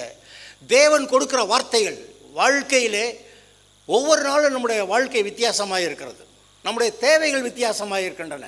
ஆதலால் நம்முடைய தேவைக்கேற்ப ஒவ்வொரு நாளும் அவருடைய கிருபை புதிதாயும் இருக்கிறது. நம்முடைய தேவைக்கேற்றார் போல. நேற்று இருந்த மாதிரி இன்றைக்கி நிலைமை இல்லை, இன்றைக்கி இருக்கிற மாதிரி நாளைக்கு இருக்காது. 10 வயசில் இருக்கிறப்போ வேறு, 20 வயசில் இருக்கிறப்போ வேறு, பொண்ணு மாப்பிள்ளை வேணும்னு தேடுறப்ப அப்போ இருக்கிற தேவைகள் வேறு, கல்யாணம் ஆனால் பிறகு இருக்கக்கூடிய தேவைகள் வேறு, பிள்ளை பிறக்கிறதுக்கு முன்னாடி ஒரு தேவை, பிள்ளை திறந்த ஒருபாடு ஒரு தேவை, அப்புறம் வயதாகிறப்போ ஒரு தேவை. எல்லா காலங்களிலும் தேவைகள் வித்தியாசமாக இருக்கின்றன. அதுபோல் அதற்கேற்றாற்போல் நமக்கு கிடைக்கிற கிருபைகளும் காலைதோறும் புதிதாக இருக்கின்றன என்று எழுதியிருக்கிறது. உங்களுக்கு காலைதோறும் புதிதாய் இன்றைய தேவைகளை சந்திக்கக்கூடிய கிருபை கர்த்தர் உங்களுக்கு கொடுத்திருக்கிறார். அது சரியாக வாயால் பேசணும். அது இருதயத்திலே வசனம் வருகிறது, அதை பேசுங்கள், அது உண்டாகும். நீங்கள் சிருஷ்டிக்கும் திறன் உடையவர்கள். தேவன் எப்படி சிருஷ்டிக்கக்கூடிய திறன் உள்ளவரோ அதுபோல் நீங்கள் சிருஷ்டிக்கும் திறன் உள்ளவர்கள். ஆதலால் தான் கர்த்தர் சிருஷ்டிப்போட அவனை விட்டுட்டு இனிமே நீ பேசு. மனிதர்கள் எதை பேசுகிறார்களோ அதை உண்டாக்குகிறார்கள். இப்போ தான் நான் சொன்னேன், உலகத்தார் பொல்லாத வார்த்தைகளை பேசி பொல்லாத வாழ்க்கையை, பொல்லாத உலகத்தை உண்டாக்கி கொண்டார்கள். ஆனால் நீங்கள் உங்களுக்குள்ளே தேவன் கொடுத்த இருதயம் இருக்கிறதே, இதற்குள்ளே அவருடைய வசனங்களை வைத்துக்கொண்டு நீங்கள் அவர் கொடுக்கிற வாக்குத்தத்தங்களை பேசும்போது உங்களுடைய வாழ்க்கையில் அந்த நன்மைகள், ஜீவனுள்ள வாழ்க்கை, ஜெயமான வாழ்க்கை, சமாதானமான வாழ்க்கை, சந்தோஷமான வாழ்க்கை, நல்ல குடும்ப உறவு, பெற்றோர் பிள்ளைகள் சமாதானம், நல்ல குடும்பம் சமாதானமாக இருக்கிறது, சம்பாத்தியங்கள், தலை நிமிர்ந்து நடக்கக்கூடிய அந்த நல்ல ஒரு வாழ்க்கை, அது எல்லாம் உங்களுக்குள்ளே உண்டாகும். கொடுக்கணும் ஆண்டவரேன்னா ஏற்கனவே உள்ளுக்க வச்சிருக்கனில் பேசுன்றார். நம்ம எல்லாரும் ஜெபம் பண்ணுறதில் கெட்டிக்காரவங்க. அவர் உள்ளுக்க கொடுத்துருக்கிறத எடுத்து பேசுகிறதுக்கு ரொம்ப விவரம் தெரியாதவங்க. இந்த இடத்துல அவர் உள்ளே வைத்திருக்கிறாரே, உங்களுடைய இருதயத்திலிருந்து ஜீவ ஊற்று புறப்படும் என்றாரே, அந்த ஜீவ ஊற்று உள்ளே ஆரம்பிக்கிறதே, ஒவ்வொரு சூழ்நிலைக்கு ஏற்றாற் போல வாக்குத்தத்த வசனங்கள் உள்ளே வருகிறதே, அதை பேசுங்கள். அது பேசினா அந்த வசனம் வெறுமையாய் திரும்பாது. நீங்கள் எதை பேசுகிறீர்களோ அதை அது சிருஷ்டித்து விடுகிறது. அந்த வாழ்க்கையை நீங்கள் அனுபவிக்கலாம். அதை வேறு மாதிரி சொல்லியிருக்கிறார். விதைக்கிறவன் விதைக்க புறப்பட்டான். நன்மை நல்ல வசனங்களை விதைச்சா நல்லா முளைச்சி வரும். கோதுமை, நெல், சோளம் மாதிரி ஏதாவது விதைச்சிங்கன்னா அது விளைஞ்சி வரும். அப்புறம் முள்ளும் குறுக்கு செடியுமா அந்த களைச்செடிகளை விதைச்சி விட்டாக்க அவன் வரும். இயேசுவே சொல்கிறாரு, வேலைக்காரன் சொல்கிறான், நீர் நல்ல விதைகளை அல்லவா விதைத்தீர், அப்புறம் எப்படி இந்த களைச்செடியெல்லாம் வந்துச்சு? பொல்லாங்கன் ராத்திரியில் விதைச்சி விட்டு போயிட்டான் அப்படின்னு. அப்போ நம்முடைய இருதயத்திலே இயேசு மனுஷகுமாரன் நல்ல விதைகளை, வாக்குத்தத்த வசனங்களை விதைக்கிறார். அது உங்கள் இருதயத்தில் வருது. அதை பிடித்து கொள்ளுங்கள், அதை பேசுங்கள். அந்த வசனத்தை நீங்கள் பேசும்போது அந்த வசனத்தை ஆக்டிவேட் பண்ணுறீங்க, அந்த வசனத்துக்கு உயிர் கொடுக்குறீங்க. அதை பேசும்போது அந்த வல்லமை அங்கேருந்து புறப்படுகிறது. தேவனுடைய வசனத்தை பேசினா தேவ வல்லமை புறப்படும். அதாவது சுவிசேஷத்தில் ஒரு மனுஷனை ரட்சிக்கக்கூடிய வல்லமை இருக்குதான். அப்படி தானே எழுதியிருக்கு. சிலுவையை பற்றிய உபதேசம் கெட்டு போகிறவர்களுக்கு பைத்தியமாக இருக்கிறது, ஆனால் விசுவாசிக்கிற நமக்கோ எது? சிலுவையை பற்றிய உபதேசம். சிலுவை பற்றிய உபதேசம்னா, இயேசு சிலுவைக்கு போனார், என் பாவத்தெல்லாம் ஏற்றுக்கிட்டார், என்னோடய மரணத்தெல்லாம் ஏற்றுக்கிட்டார், அந்த தண்டனை அனுபவிச்சிட்டார், என் பாவமெல்லாம் அங்கே தொலைஞ்சிச்சு, அங்கே அவருடைய ஜீவன், அவருடைய வாழ்வு எனக்கு உண்டாகிருக்குது. அதுதானே இந்த சிலுவையை பற்றிய உபதேசம். அப்போ இந்த சிலுவையை பற்றிய உபதேசம் நமக்குள்ளே தேவ பலனாயிருந்து நமக்குள்ளே ரட்சிப்பை உண்டாக்குதான். சுவிசேஷத்தை சொன்னால் அந்த வார்த்தையை கேட்டு ரட்சிக்கப்பட்டுறான். சுகத்தை சொன்னால் அந்த வார்த்தையை கேட்டு அவன் சுகமாயிருவான். இங்கே என்ன எடக்கு, என்ன பிரச்சனைன்னு கேட்டால், அவருடைய தழும்புகளால் குணமானாய், உன்னுடைய வியாதிகளை சுமந்திருக்கிறேன், என்னுடைய சுகத்தை உனக்கு கொடுத்திருக்கிறேன், என்னுடைய சுகத்தை உனக்கு கொடுப்பதற்காக நான் ஒரு பெரிய கிரயம் செலுத்தியிருக்கிறேன், அதனாலே நான் சரீரம் முழுவதும் காயங்களை பெற்றுக்கொண்டேன், உன்னுடைய சாபங்களை எல்லாம் நான் சிலுவையிலே சுமந்தேன், ஆதலால் இந்த சாபங்களை நீ சுமக்க வேண்டாம், நான் கொடுக்குற சுகத்தை பெற்றுக்கொள் என்று அவர் சொல்லுகிறார். அது எங்கேருந்து வருது? இருதயத்துக்குள்ளே தான் வருது. இருதயத்துக்குள்ளே வர்றத ஆமாம் இப்படி சொன்னோன்னே சுகமாக இருந்தாக்கும், டாக்டர்கிட்ட போ, சரி டாக்டர்கிட்ட போனால் அதுக்கு என்ன நடக்குதோ நடக்கும். அது டாக்டர்கிட்ட ஆஸ்பத்திரியிலே போய் எல்லாத்துக்கும் ஆஸ்பத்திரியில் போய் பார்த்துட்டு வர்றவங்க சாகவே மாட்டாங்களா? அப்படின்னா டாக்டர் செத்து போகிறாரே, டாக்டரை சாகிறப்ப டாக்டர்கிட்ட போகிற ஆள் எப்படி? இங்கே ஒரு ஆள் இருக்கிறாரு, பெரிய டாக்டர் ஒருத்தர் இருக்கிறார், இயேசுநாதர்கிட்ட வந்தால் இந்த மருந்து மாயமெல்லாம் வேண்டாம், சுகமாக்குறவர் இருக்கிறார். மனசு வரணும், ஆனால் நம்முடைய இருதயம் வரணும். அவருடைய தழும்புகளை குணமானீர்கள் அப்படின்னு சொல்கிற வசனம் இங்கேருந்து, இயேசுடைய தழும்புகளால் நான் குணமானேன்னு நம்முடைய இருதயத்தில் அந்த கர்த்தர் சொல்லும்போது அந்த வார்த்தையை ஏற்றுக்கொண்டு அவருடைய தழும்புகளால் குணமானேன், அதை மாற்றி பேசக்கூடாது, அவ்வளவுதான். சில காலங்களுக்கு அந்த விசுவாசம் நமக்குள்ளே உறுதியாக வரைக்கும் மாற்றி பேசக்கூடாது. இடையில என்னத்தை நேற்று நல்லா இருந்துச்சு, இன்றைக்கி ஒன்றும் நல்லா இல்லை, இப்படி போய்கிட்டே இருக்குது, சரியில்லை அப்படி சொல்லிட்டோம்னா அந்த சுகமானேங்கிற அந்த வசனத்தினால் கிடைச்ச அந்த நன்மையை அழிச்சுப்படுறோம், அதை காலி பண்ணிடுறோம். உங்களுடைய இருதயத்தில் அந்த நல்ல வார்த்தைகளை, அவருடைய தழும்புகளால் குணமானேன், என்னுடைய நோய்களை சுமந்திருக்கிறார். உங்கள் நோயை சுமந்துட்டாரா? மனசுக்குள்ளே நம்ம நோய் இன்னும் இங்கே தானே இருக்குது அப்படி நினச்சா போச்சு. அவர் சுமந்தது உண்மை, அவர் உங்களை நீதிமான்களாக்கினது உண்மை, உங்களை சுகமாக்கினது உண்மை. நான் சொல்லிட்டேன் ஏற்றுக்கன்றார், நான் சொல்லிட்டேன் அவ்வளோதான்றார். அந்த வார்த்தைகள் நம்முடைய இருதயத்தில் வருகிறது.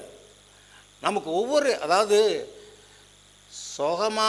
சுகம் இல்லாமல் போன ஒரு பாடு பேசுகிறது வேறு, சுகம் இருக்கும்போதே அவருடைய தழும்புகளால் குணமானேன், தேவ ஆரோக்கியம் எனக்கு இருக்கிறது. தெய்வீக சுகம் வேற, தெய்வீக ஆரோக்கியம் வேற. தெய்வீக சுகம் வேற, தெய்வீக ஆரோக்கியம் வேற. தெய்வீக சுகம்னா வியாதியான ஒரு பாடு ஆண்டவர் வந்து சுகமாக்கினப்ப கிடைச்சது தெய்வீக சுகம். ஆனால் இன்றைக்கி சுகமாகவே இருக்கும்போது இதுக்கு மேலே வியாதி வராமல் ஆரோக்கியமாக இருக்கீங்களே, அதுதான் தெய்வீக ஆரோக்கியம். அதனால தான் நிறைய பேர் ஆரோக்கியம்னு பேர் வச்சுக்கிடுவாங்க, நல்ல பேர், நம்மளோட வச்சுக்கலாம் போல இருக்குது. அப்படி எத்தனை பேரை வைக்கிறது? அவர் கேட்டால் நிறைய நல்ல ஆசீர்வாதங்களை கொடுத்துருக்கிறார். உங்களுடைய வாழ்க்கையிலே நீங்கள் எல்லாவற்றையும் பெற்று அனுபவிக்கத்தக்கதாக, சகல நன்மைகளையும் சம்பூர்ணமாய் பெற்று அனுபவிக்கத்தக்கதாக தேவன் உங்களுக்கு கொடுத்திருக்கிறார். ஒரு நன்மையும் குறைபடுவதில்லை. எத்தனை? ஒரு நன்மையும் குறைபடுகிறதில்லை. இன்றைக்கி நான் சும்மா சொல்லிக்கிட்டு இருக்கல, ஆண்டவர் உள்ளேருந்து பேசிகிட்டு இருக்கிறார். அந்த வார்த்தைகளை தான் சொல்லிக்கிட்டு இருக்கிறேன். உங்களுடைய இருதயம் பொக்கிஷம்னு அவங்க ஆரம்பித்தாங்க, அது உண்மைதான். அந்த இருதயத்துக்குள்ளே இருந்த ஜீவ ஊற்று புறப்படும். அது கர்த்தருடைய வசனம் வரும்போது ஜீவ ஊற்றாக வருது. உலகத்தில் இருக்க பொய் பித்தலாட்டங்கள்லாம் வரும்போது அது நம்முடைய வாழ்க்கையை கெடுக்கக்கூடியதாய் வருகிறது. ஆதலால் உங்களுடைய ஜீவன், உங்களுடைய வாழ்வு, உங்களுடைய ஆசீர்வாதம் உங்களுடைய இருதயத்துக்குள்ளே ஆரம்பிக்கிறபடியால், ஜீவ ஊற்று உங்களுக்குள்ளே ஆரம்பிக்கிறபடியால் அதை எல்லா காவலோடு காத்துக்கொள்ளுங்கள் என்று சொன்னார். ஒரு மனுஷனை பற்றி நான் உங்களுக்கு சொல்கிறேன். எஸ்ரா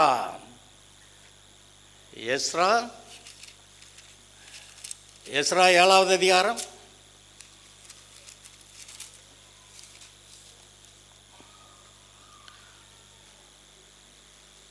10-11. கர்த்தருடைய வேதத்தை ஆராயவும் அதன்படி செய்யவும் எல்லாரும் வாசிங்க.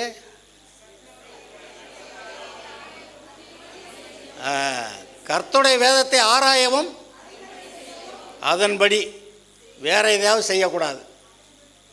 அதன்படி கர்த்தருடைய வேதத்தை ஆராயவும் அதன்படி செய்யவும், இஸ்ரவேலிலே கட்டளைகளையும் நீதி நியாயங்களை உபதேசிக்கவும் எஸ்ரா தன் இருதயத்தை பக்குவப்படுத்தியிருந்தான்.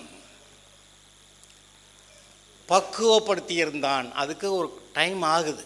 நம்ம இருதயத்தை கொஞ்சம் கொஞ்சமாக இந்த பொல்லாத கெட்ட பிற்போக்கான எண்ணங்களை எல்லாம் தூக்கி வெளியே போட்டுட்டு கர்த்தருடைய வாக்குத்தத்த வசனங்களை உள்ளே கொண்டு போய் வச்சா அப்போ இருதயம் கொஞ்சம் கொஞ்சமாக சீர்படுது.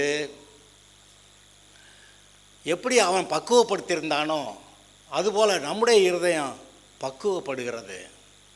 வயசான காலத்தில் எல்லாருக்குமே ஒரு விதத்தில் அவர்களுடைய இருதயம் பக்குவப்பட்டு அடிபட்டு அனுபவத்தில் இங்கே போனால் மாட்டிக்கிடுவோம், இங்கே போனால் நல்லா இருக்கும் அப்படின்னு சொல்லி அவங்களுடைய இருதயத்தை பக்குவப்படுத்தி இருக்கிறார்கள். நாம் சொல்கிறோம் ரட்சிக்கப்படாதவங்க அப்படி செய்வாங்கன்னா, ரட்சிக்கப்பட்டவர்கள் கூட எது தப்பு எது கர்த்தருடையதுன்னு பார்த்து தப்பான காரியத்தை வெளியே போட்டு கர்த்தருடைய வசனத்தை உள்ளே வச்சா நீங்கள் கிறிஸ்துவுக்குள்ளாக உங்களுடைய வசனத்தை, உங்களுடைய இருதயத்தை நீங்கள் பக்குவப்படுத்துகிறீர்கள்.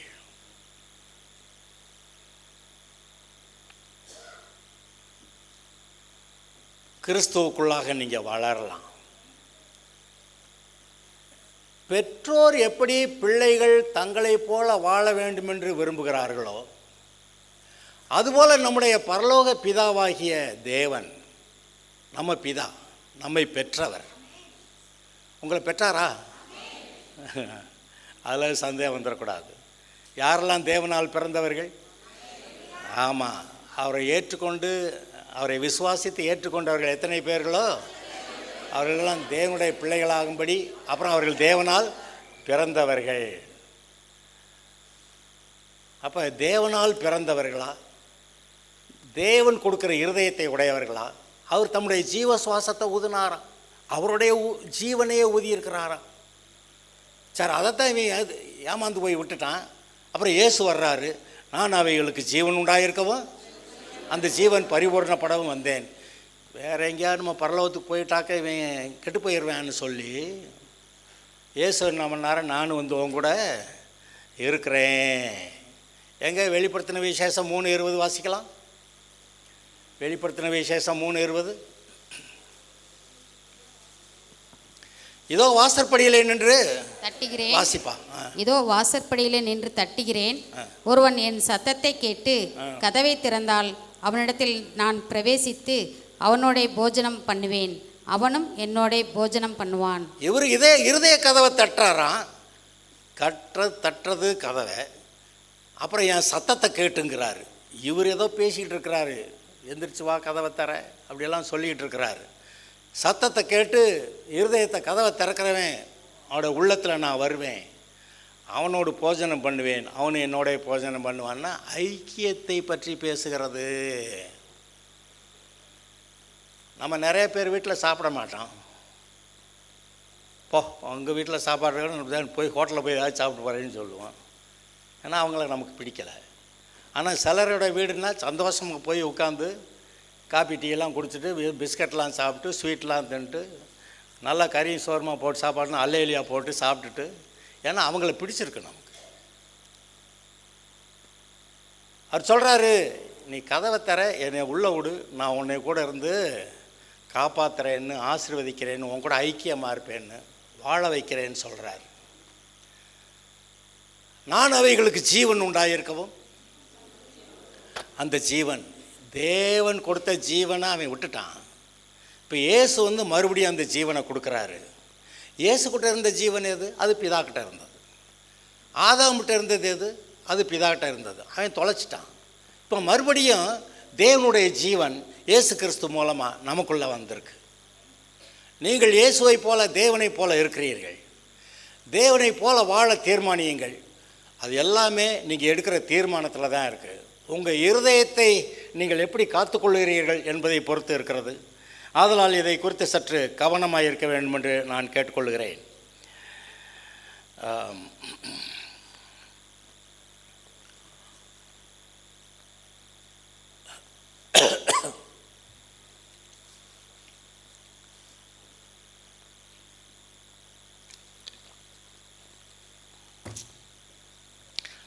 இயேசு மரித்து உயிர்த்தெழுந்ததினால், கடந்த வாரம் உயிர்த்தெழுதல் பண்டிகை,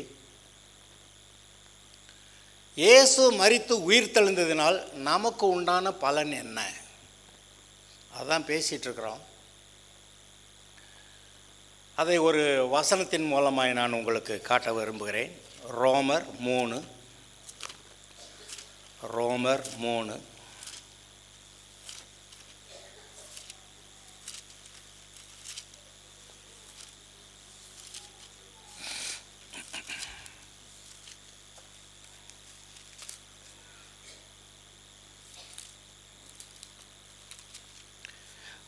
6.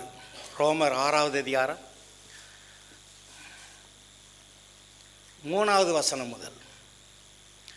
கிறிஸ்து இயேசுவுக்குள்ளாக ஞானஸ்நானம் பெற்ற நாம் அனைவரும் அவருடைய மரணத்துக்குள்ளாக ஞானஸ்நானம் பெற்றதை அறியாமல் இருக்கிறீர்களா? இந்த ஒரு வசனத்தை முதல்ல செட்டில் பண்ணிக்கலாம். கிறிஸ்து இயேசுவுக்குள்ளாக ஞானஸ்நானம் பெற்ற நாம் அனைவரும், இயேசுவை ஏற்றுக்கிட்டீங்க, ரட்சிக்கப்பட்டீங்க, ஞானஸ்நானம் கொடுக்குறாங்க.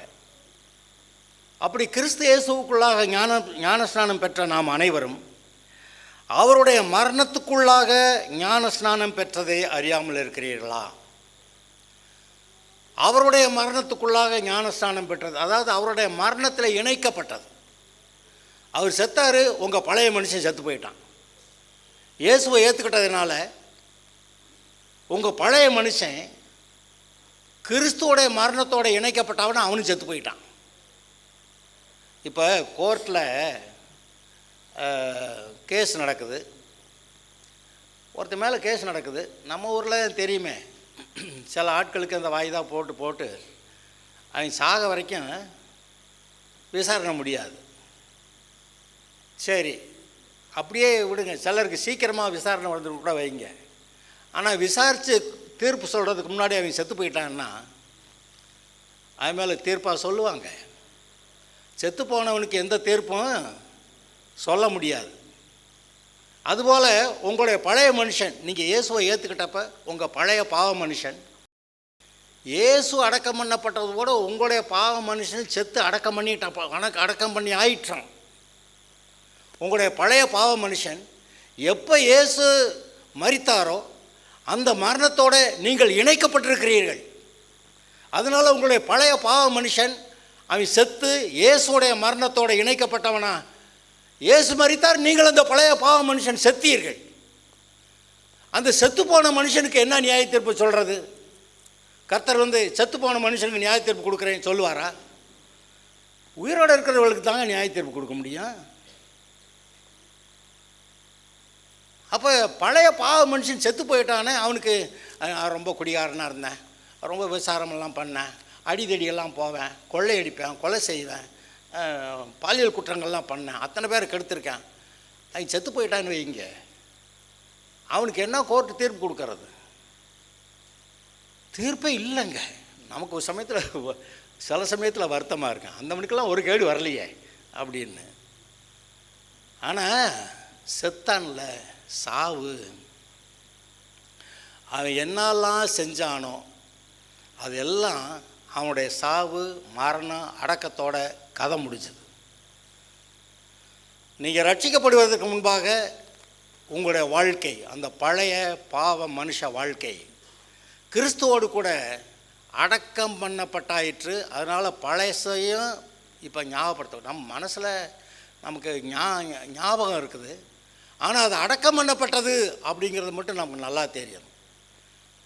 அந்த பழைய பாவ மனுஷன் அடக்கம் பண்ணப்பட்டு விட்டான். இங்கே என்ன போட்டிருக்கு? கிறிஸ்து இயேசுவுக்குள்ளாக ஞானஸ்நானம் பெற்ற நாம் அனைவரும் அவருடைய மரணத்துக்குள்ளாக ஞானஸ்நானம் பெற்றதை என்ன விவரம் தெரியாமல் இருக்கீங்களே. மேலும் பிதாவின் மகிமையினாலே கிறிஸ்து மரித்தோரிலிருந்து எழுப்பப்பட்டது போல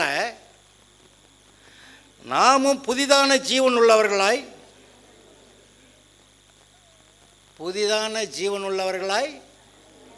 திரும்ப சொல்லுங்க, புதிதான ஜீவன் உள்ளவர்களாய் நடந்து கொள்ளும்படிக்கு. அப்படின்னா பரலோகத்துக்கு போனதுக்கு பிறகு இல்லை, இங்கே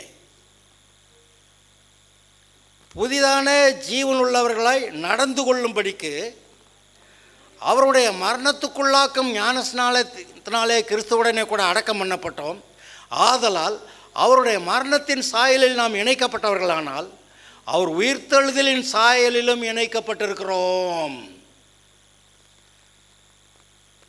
உயிர்த்தெழுந்த இயேசுடைய வல்லமை இன்று இப்பொழுது உங்களுக்குள்ளே கிரியை செய்கிறது. அவருடைய உயிர்த்தெழுதலின் சாயலிலும் இணைக்கப்பட்டிருப்போம். இதெல்லாம் நினச்சி பார்க்க வேண்டிய விஷயம். அதனால தான் இந்த மாதிரி எழுதியிருக்கு. நாம் இனி பாவத்துக்கு ஊழியம் செய்யாதபடிக்கு பாவ சரீரம் ஒழிந்து போகும் பொருட்டாக நம்முடைய பழைய மனுஷன் அவரோட கூட சிலுவையில் அறையப்பட்டதென்று, பழைய மனுஷன் சிலுவையிலே அறையப்பட்டதென்று அறிந்திருக்கிறோம். மரித்தவன் பாவத்துக்கு நீங்கி விடுதலையாக்கப்பட்டிருக்கிறானே. மரித்தவன் என்ன பாவம் செய்வேன்? ஒன்றும் பண்ண முடியாது. இந்த ஆள் காலமெல்லாம் குடிச்சுப்புட்டு குடும்பத்துக்கு ஒரு நன்மையும் செய்யலை. பிள்ளைகள் ரொம்ப கஷ்டப்படுறப்பெல்லாம் ஒரு காசும் கொடுக்கல. குடின்னு குடித்தான். அப்புறமேலு செத்து போயிட்டான் பாருங்க. அப்படின்னு அவன் செத்தப்ப மனைவி பிள்ளைகளுமா, இந்தாடா இன்னும் கொஞ்சம் குடிடான்னு ஒரு பாட்டில் வாங்கி அவன் முன்னாடி வச்சாங்களா, எடுத்து குடுறான்னு. குடிக்கிறோம்ல, இந்தா குடி இப்போவும் தர்றேன் அப்படின்னு கொடுத்தாங்களாம். ஆனால் அவனால் குடிக்க முடியுமா? மரித்தவன் பாவத்துக்கு நீங்கி விடுதலையாக்கப்பட்டிருக்கிறானே. ஆகையால் கிறிஸ்துவுடனே கூட நாம் மரித்தோமானால் அவரோட கூட பிழைத்தும் இருப்போம் என்று நம்புகிறோம். அதாவது பிழைச்சி உயிரோடு எழுந்துச்சு போகிறத பற்றி சொல்லலை. இங்கே அந்த 4வது வசனத்தில் நாமும் புதிதான ஜீவனுள்ளவர்களாய் நடந்து கொள்ளும்படிக்கு நீங்கள் கிறிஸ்துவோடு கூட இணைக்கப்பட்டிருக்கிறீர்கள். ஆகையால் கிறிஸ்துவுடனே கூட நாம் மரித்தோமானால் அவருடைய கூட பிழைத்தும் இருப்போம் என்று நம்புகிறோம். மரித்தோரிலிருந்து எழுந்த கிறிஸ்து இனி மரிப்பதில்லை என்று அறிந்திருக்கிறோம். மரணம் இனி அவரை ஆண்டு கொள்வதில்லை.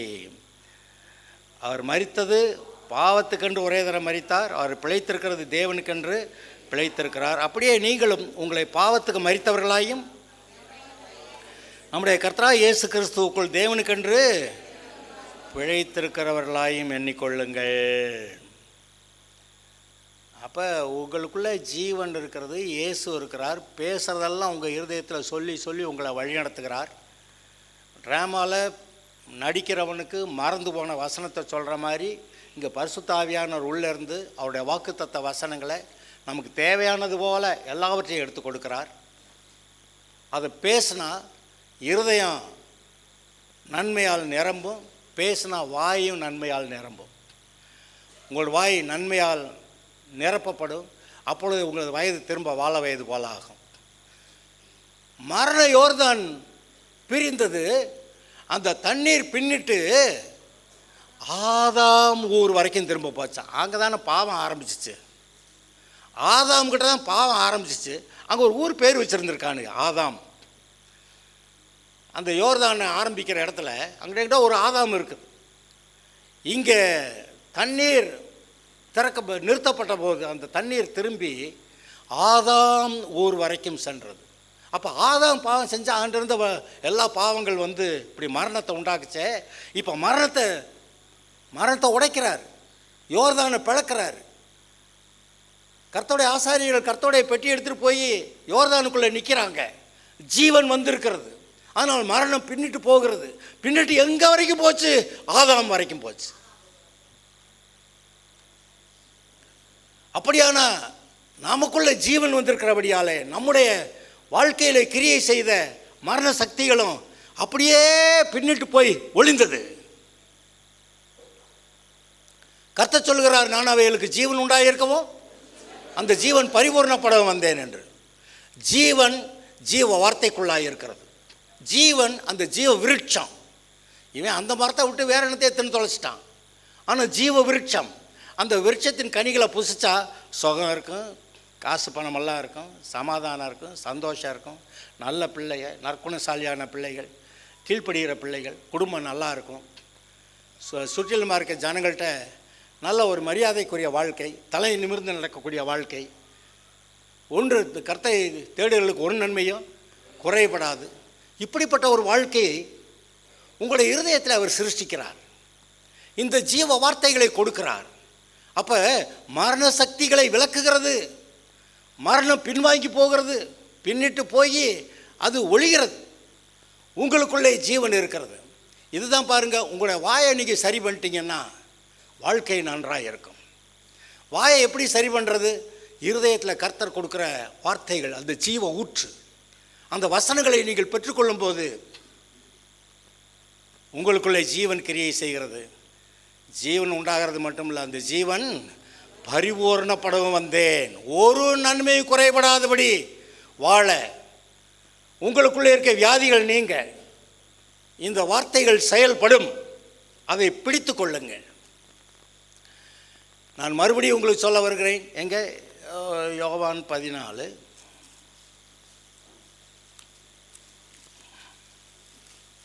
யோவான் 14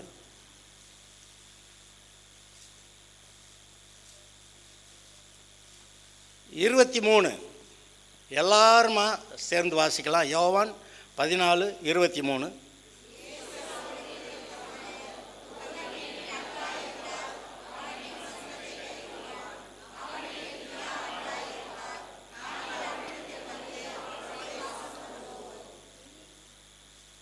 இயேசு அவனுக்கு பிரதியுத்தரமாக, ஒருவன் என்னில் அன்பாயிருந்தால்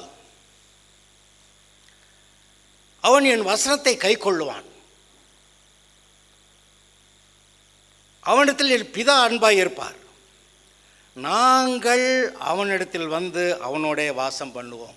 முதல்ல ஒரு வசனம் வாசம், கதவை தட்டுறேன், திறந்தா உள்ளே வந்து நான் கூட இருப்பேன். இப்போ இவர் என்ன சொல்கிறார்? என் வசனத்தை கை கொண்டா பிதாவும் நானும் வந்து உங்களோட தங்குவோன்றார். நமக்கு தெரியும், நம்முடைய இருதயமே, நம்முடைய சரீரமே தேவனுடைய ஆலயம், பரிசுத்த ஆவியானுடைய ஆலயம் நமக்கு தெரியும். ஆக பிதா, குமாரன், பரிசுத்த ஆவியானவர் மூவரும் ரட்சிக்கப்பட்ட உங்களுக்குள்ளே இருக்கிறார். அந்த அந்த கர்த்தர் தான் உங்களுக்குள்ளேருந்து ஜீவ வார்த்தைகளை உங்கள் இருதயத்திலிருந்து தூண்டி விடுகிறார். இருதயத்தில் அவர் கொடுக்குற, அவர் தூண்டி விடுகிற அந்த வார்த்தைகளை நீங்கள் பேசும்போது அந்த வார்த்தைக்கு உயிர் வந்து அது போய் ஒரு வேலையை செய்கிறது. என்ன வார்த்தை பேசினீர்களோ அந்த வார்த்தையின்படி அது செய்கிறது. உங்களுடைய வாழ்க்கையிலே ஜீவனையும், உங்களுடைய வாழ்க்கையை நல்வாழ்வையும், நல்ல ஒரு ஆரோக்கியத்தையும், நல்ல தேவையான பணங்களை பெற்றுக்கொண்டு பொருளாதார ஆசீர்வாதத்திலும் சுற்றிலுமாக இருக்க ஜனங்களுக்கு முன்பாக தலை உயர்த்தி நடக்கிறது போல வாழ்க்கை உங்களுக்கு கொடுக்க அவர் உண்மையுள்ளவராக இருக்கிறார். தன்னுடைய வசனம் ஒன்றையும் மாற்ற மாட்டார். அந்த உபாகமம் 28 அவர் சொல்லியிருக்கிறபடி, என்ன வார்த்தைகளுக்கு உண்மையாய் செவி கொடுப்பாயானால் சொல்லப்படுகிற ஆசீர்வாதங்கள் வந்து உனக்கு பலிக்கும். நீ வீட்டிலும் வெளியிலும் போகையிலும் வருகையிலும் ஆசீர்வதிக்கப்பட்டிருப்பாய். மாப்பு செய்கிற உன் தொட்டி கிச்சன் ஆசீர்வதிக்கப்பட்டிருக்க, நல்லா சாப்பிடுவேன். உன் சத்துருக்கள் ஒரு வழியாக வந்து 7 வழியாய் ஓடி போவார்கள். உன் தேசத்தில் ஏற்ற காலத்தில் மழை பெய்யும். நீ கடன் வாங்குவதில்லை, அநேக ஜாதிகளுக்கு கடன் கொடுப்பாய். வாளாகாமல் தலையாவாய், கீழாகாமல் மேலாவாய்.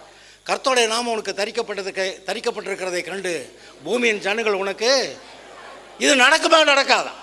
இதெல்லாம் உள்ள வச்சிருக்காரா இல்லையா? அது பேசுவீங்களா? அது பேசினா அந்த ஜீவனுக்கு நீங்கள் உயிர் கொடுத்து அந்த காரியங்களை நடப்பிக்கிறீங்க. உங்களுடைய வாழ்க்கையில் அந்த நன்மை உண்டாகும். பேசாமல் இருந்தால் சுவிட்சை போட்டால் ஃபேன் ஓட லைட் எரியும், சுவிட்சை போடலைன்னா அது பாட்டுக்கு இருக்கும். அதுபோல் நீங்கள் பேசினா அது வந்து வேலை பார்க்கும், அதை உண்டாக்கும், அதை சிருஷ்டிக்கும். தேவன் எப்படி சிருஷ்டிக்கக்கூடிய திறமையுள்ளவரோ அதுபோல் உங்களை அவரை போல அவருடைய சாயல் ரூபத்தில் நீங்களும் பேசி பேசி சிருஷ்டிக்கக்கூடிய திறமையுள்ளவர்களாய் கர்த்தர் உங்களை வைத்திருக்கிறார். ஒரு தீர்மானம் எடுப்பீங்களா? அன்னைக்கு தேவன் எனக்கு ஒவ்வொரு நாளும் அவ்வப்போது கொடுக்குற அந்த ஜீவ வார்த்தைகளை, ஏன்னா சூழ்நிலைகள் வேறையாக இருக்குது, பிரச்சனை வேறையாக இருக்குது, தேவைகள் வேறையாக இருக்குது. அப்போ அதுக்கேற்றாப்புல வசனத்தை உள்ளேருந்து கொடுக்குறாரு. அவருடைய உள்ளத்திலிருந்து ஜீவ தண்ணீர் உள்ள நதிகள் ஓடும். அந்த ஜீவன் நீங்கள் வாயால் பேசும்போது உங்களுடைய வாய் நன்மையினால் திருப்தி ஆகிறது. உங்கள் வாய் நன்மையால் திருப்தி ஆகும்போது உங்களோட வயது திரும்ப வாழ வயது போல ஆகிறது. இழந்து போன வருஷங்களின் பலனை நீங்கள் திரும்ப பெறுவீர்கள். எனக்கு நான் ஒரு வேளை மறுபடியும் 15 வயசு 20 வயசுக்குள்ளே போயிட்டேன்னாக்க மறுபடியும் பாவம் செய்யாமல் தப்பாக வாழாமல் சரியாக வாழ்ந்துருவேன் நீங்கள் நினச்சிங்கன்னா அதை ஏற்றுக்கிட்டிங்கன்னா 15-20 வயசுக்கு மனசு போயிடும். ரெக்கார்டில் இப்போ இருக்கிற வயசு தான் எழுதியிருக்கும். ஆனால் நம்முடைய வாழ்க்கை அந்த 15-20 வயசு போல் ஆயிரும். அவர் மாற்றி கொடுப்பாருன்னா இன்னுமே ஒழுங்காக வாழ்ந்து காட்டிடுறியா அப்படி கேட்பார். அப்படி சிலருடைய இதெல்லாம் பார்க்குறோம். நம்ம எலியா பயந்துட்டு கொடி போயிட்டான், கொன்னே விடுவான்னு. அப்புறம் அவன் என்ன பண்ணிட்டான், எலிசாவை கொஞ்ச நாளைக்கு தனக்கு சீஷனாக வச்சுக்கிட்டு அப்போ இருந்த காலங்களில் தன்னுடைய வாழ்க்கையில் அந்த மரணத்தை ஜெயிக்கிற வல்லமையை பெற்றுக்கொண்டான். அதனால தான் மரண யோர்தானை போய் பழக்கிறான். ஏன் சும்மா வேறு எங்கேயாவது போய் மேலே ஏறி போகிறப்ப எலியாக்கிட்டேருந்து விழுந்த சால்வையை எலிசா பொறிக்கக்கூடாதா? யோர்தானுக்கு என்னதுக்கு போகிறான்? அது மரணம். நான் அதை பார்க்க போகிறேன், அதை பின்னிட்டு திரும்ப பண்ண போகிறேன், அதை ஜெயிக்க போகிறேன். மரணத்தை ஜெயித்தான். அங்கேருந்து சால்வை விழுந்தது, அதை எடுத்துக்கிட்டான். இவனுக்கு 2 மடங்கு அபிஷேகம். நான் காலையில் உட்காந்து யோசிச்சுட்டு இருந்தேன், சில ஆளுங்க ஏதோ குழப்பம் பண்ணிட்டானுங்க. இப்போ சிம்சோன் எடுங்க, தாவீதை எடுங்க, சாலமோன் எடுங்க, நல்ல ஆளுங்க தான். கடைசியில் ஏதோ லூஸ் தரமாக என்னத்தையும் பண்ணி விட்டாங்க. இந்த சாலமோன் இதை என்னென்ன ஆராய்ச்சி பண்ணுறேன் அப்படின்னு பாவத்தை ஆராய்ச்சி பண்ண போய் பாவத்திலே வாழ்ந்து தொலைச்சிட்டான். ஆனால் அவங்கெல்லாம் திரும்பி வர முடிஞ்சது பார்த்தீங்களா? அந்த சிம்சோன் அவன் திரும்பி வந்தான், மறுபடி ஜீவன் அவனுக்குள்ளே. ஒரு பையன்கிட்ட கேட்குறான், ஏன் அந்த தூண் எங்கடா இருக்கு கேட்குறான். அவன் கரெக்டாக காட்டுறான், தள்ளி விட்டுட்டான். அவன் உயிரோடு இருந்தப்போ செத்த அவன் கொன்ன அந்த பெலிஸ்தரை காட்டில் அவன் செத்தப்போ சாகரித்த பெலிஸ்தர்கள் தான் அதிகம்னு. தாவீதும் பாவம் செஞ்சுவிட்டான், மரணத்துக்கு ஏற்ற பாவம். ஆனால் மனம் திரும்பி அவனுக்கு வந்த எல்லா உபத்திரவங்கள் பாடுகளில் துக்கத்தில் கண்ணீரான சூழ்நிலையில் எப்படி தன்னுடைய இருதயத்தை சரியாகவே வச்சு கர்த்தர்கிட்ட நிலை நின்றாங்கிறது, அதுவுமே கர்த்தருக்கு இவ்வளோ பாவத்தில் போய் நான் கூப்பிட்டப்போ ஒழுங்காக வந்துட்டான் அப்படின்னு சொல்லி, அதுவே பாவத்தை விட்டு மனம் திரும்புறதே ஒரு பெரிய விஷயங்க. சின்ன வயசில் பாவத்திலேருந்து மனம் திரும்புறது ஈஸி. வயசு ஆக ஆக இருதயம் கடினப்படுறதுனால மனம் திரும்புறது ரொம்ப கஷ்டமாயிரும். அதனால தான் சிலுவை கல்லை மாதிரி ரட்சிக்கப்படலான்னு யாரும் நினைக்கக்கூடாது. அது அவனுக்கு எப்படி ஆகிப்போச்சு, எல்லாருக்கும் அப்படி ஆகிறதுக்கு வாய்ப்பு இல்லை.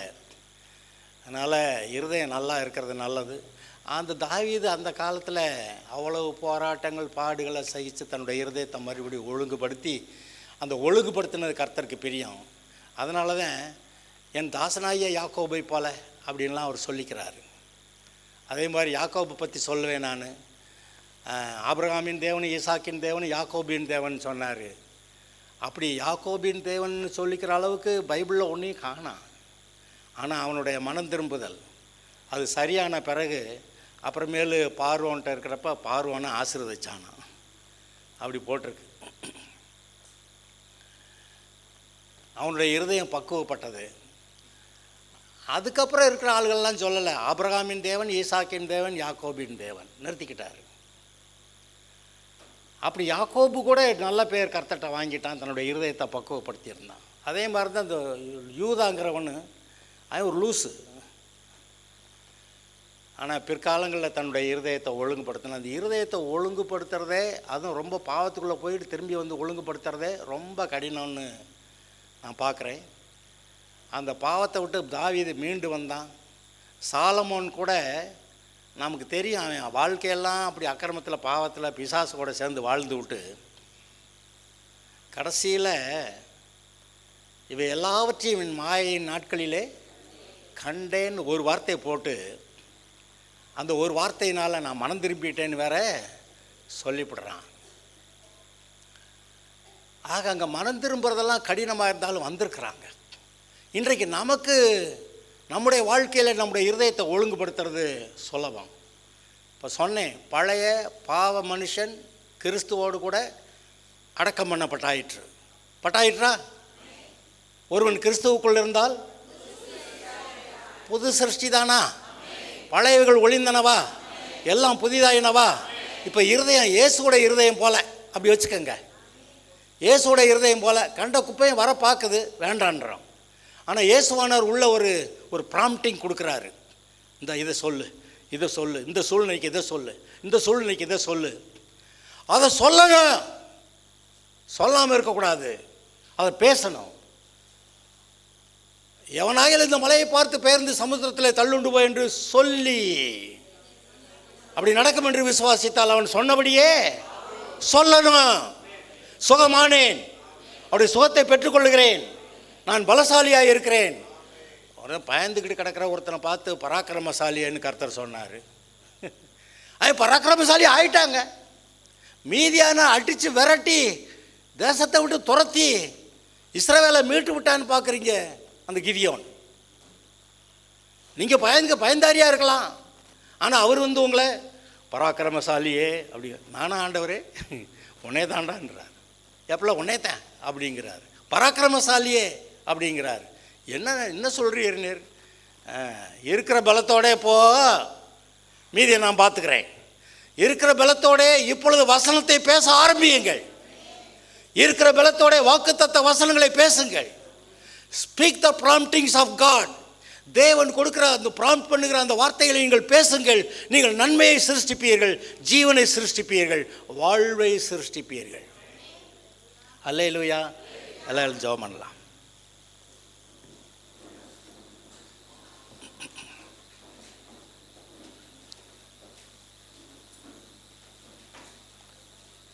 உங்களுக்குள்ளே உங்களுடைய இருதயத்தில் ஜீவ வார்த்தைகள் இருக்க கடவுது. பரிசுத்த ஆவியானவர் உள்ளே இருந்து ஒவ்வொரு நாளும் உங்களுடைய தேவைக்கேற்ற வசனங்களை உள்ளே இருந்து பேசுவார். அதை உணர்வீர்கள். எனக்கு தெரியாதுன்னு யாரும் சொல்ல முடியாது. அதை உணர்வீர்கள். அவர் கொடுக்கிற வார்த்தையை நீங்கள் வாயால் பேசிவிட்டால் நீங்கள் நன்மையால் வாயை திருப்தியாக்குகிறீர்கள். உங்களோட வயது திரும்ப வாழ வயது போல ஆகும். பழைய மனுஷன் இயேசுவோடு கூட சிலுவையில் அறையப்பட்டான், அவன் அடக்கம் பண்ணப்பட்டு விட்டான். பழைய பாவ மனுஷனுடைய காரியம் உங்களுடைய வாழ்க்கையில வராது. பிசாசு வந்து ஏமாத்தினா நம்ம இடம் கொடுக்க வேண்டாம். கர்த்தருடைய ஜீவன் நமக்குள்ள இருக்கிறது, புதிதான ஜீவன் இருக்கிறது. இயேசு உனக்குள்ளே இருக்கிறார். இயேசு கொடுக்கிற வாக்குத்தத்த வசனங்கள், அந்த ஜீவ விருட்சத்தின் கனிகள், அந்த ஜீவ விருட்சத்தின் வார்த்தைகள் உங்களுக்குள்ளே கொடுக்கப்படுகின்றன. அவைகளை பேசுவோமாக, அவைகளை பேசுவோமாக, ஜீவனை உண்டாக்குவோமாக. தேவன் எப்படி சிருஷ்டிகர்த்தாவோ அதுபோல நீங்களும் நன்மையை சிருஷ்டிக்கிறவர்களாய் கிறிஸ்துவுக்குள் இருக்கிறீர்கள். நல்ல வார்த்தைகளை பேசுவோமாக, வாக்குத்தத்த வசனங்களை பேசுவோமாக, நல்ல வாழ்க்கையை சிருஷ்டிப்போமாக. அல்லேலூயா. கர்த்தாவே உமக்கு ஸ்தோத்திரம். என்று கொடுத்த வசனங்களுக்காக உமக்கு நன்றி. உங்களுடைய பிள்ளைகளது வசனங்களை கேட்டு அதை பதித்து கொண்டு நீர் கொடுக்கிற வசனங்களையெல்லாம் பேசி பேசி பேசி அந்த நன்மைகளை உண்டாக்கி கிறிஸ்துவுக்குள்ளான நல்ல ஆசீர்வாதமான வாழ்க்கை இவர்கள் இவர்களுடைய குடும்பங்களும் வாழட்டும் என்று ஜெபிக்கிறேன் கர்த்தாவே. அப்படி கடவுது. இன்றைக்கு புதிதாக ஒரு ஆரம்பம். இன்றைக்கு பெரிய காரியங்களை ஆரம்பிக்கிறீர். ஒவ்வொருடைய வாழ்க்கையில் பெரிய காரியங்கள் நடக்கப் போகிறது. சாட்சியான வாழ்க்கை, ஜெயமான வாழ்க்கை, ஆசீர்வாதமான வாழ்க்கை, ஆத்துமாக்களை ஆதாயம் பண்ணுகிற வாழ்க்கை உண்டாகிறபடியால் ஸ்தோத்திர கர்த்தாவே. கர்த்தர் மகிமைப்படுவீராக. இயேசுவின் நாமத்தில் வேண்டுகிறோம் பிதாவே. என் ஆத்துமாவே கர்த்தரை ஸ்தோத்திரி.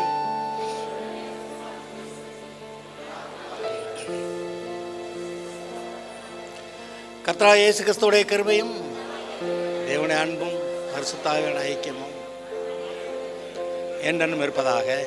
ஓகே, என்ன சொன்னேன்? 14, 15, 16, 17 எத்தனை தடவை வாசிக்கணும்? ஆமாம், 6 நாளைக்கும் இந்த 4 அதிகாரத்தை. இது முக்கியமாக இப்போ நான் பேசிக்கிட்டு இருக்கேன்ல பிரசங்கம், இது சம்மந்தப்பட்டதாக இருக்கிறது. ஆதலால் அந்த 4 அதிகாரத்தை திரும்ப திரும்ப ஒவ்வொரு நாள் வாசியுங்கள். Okay, God bless you.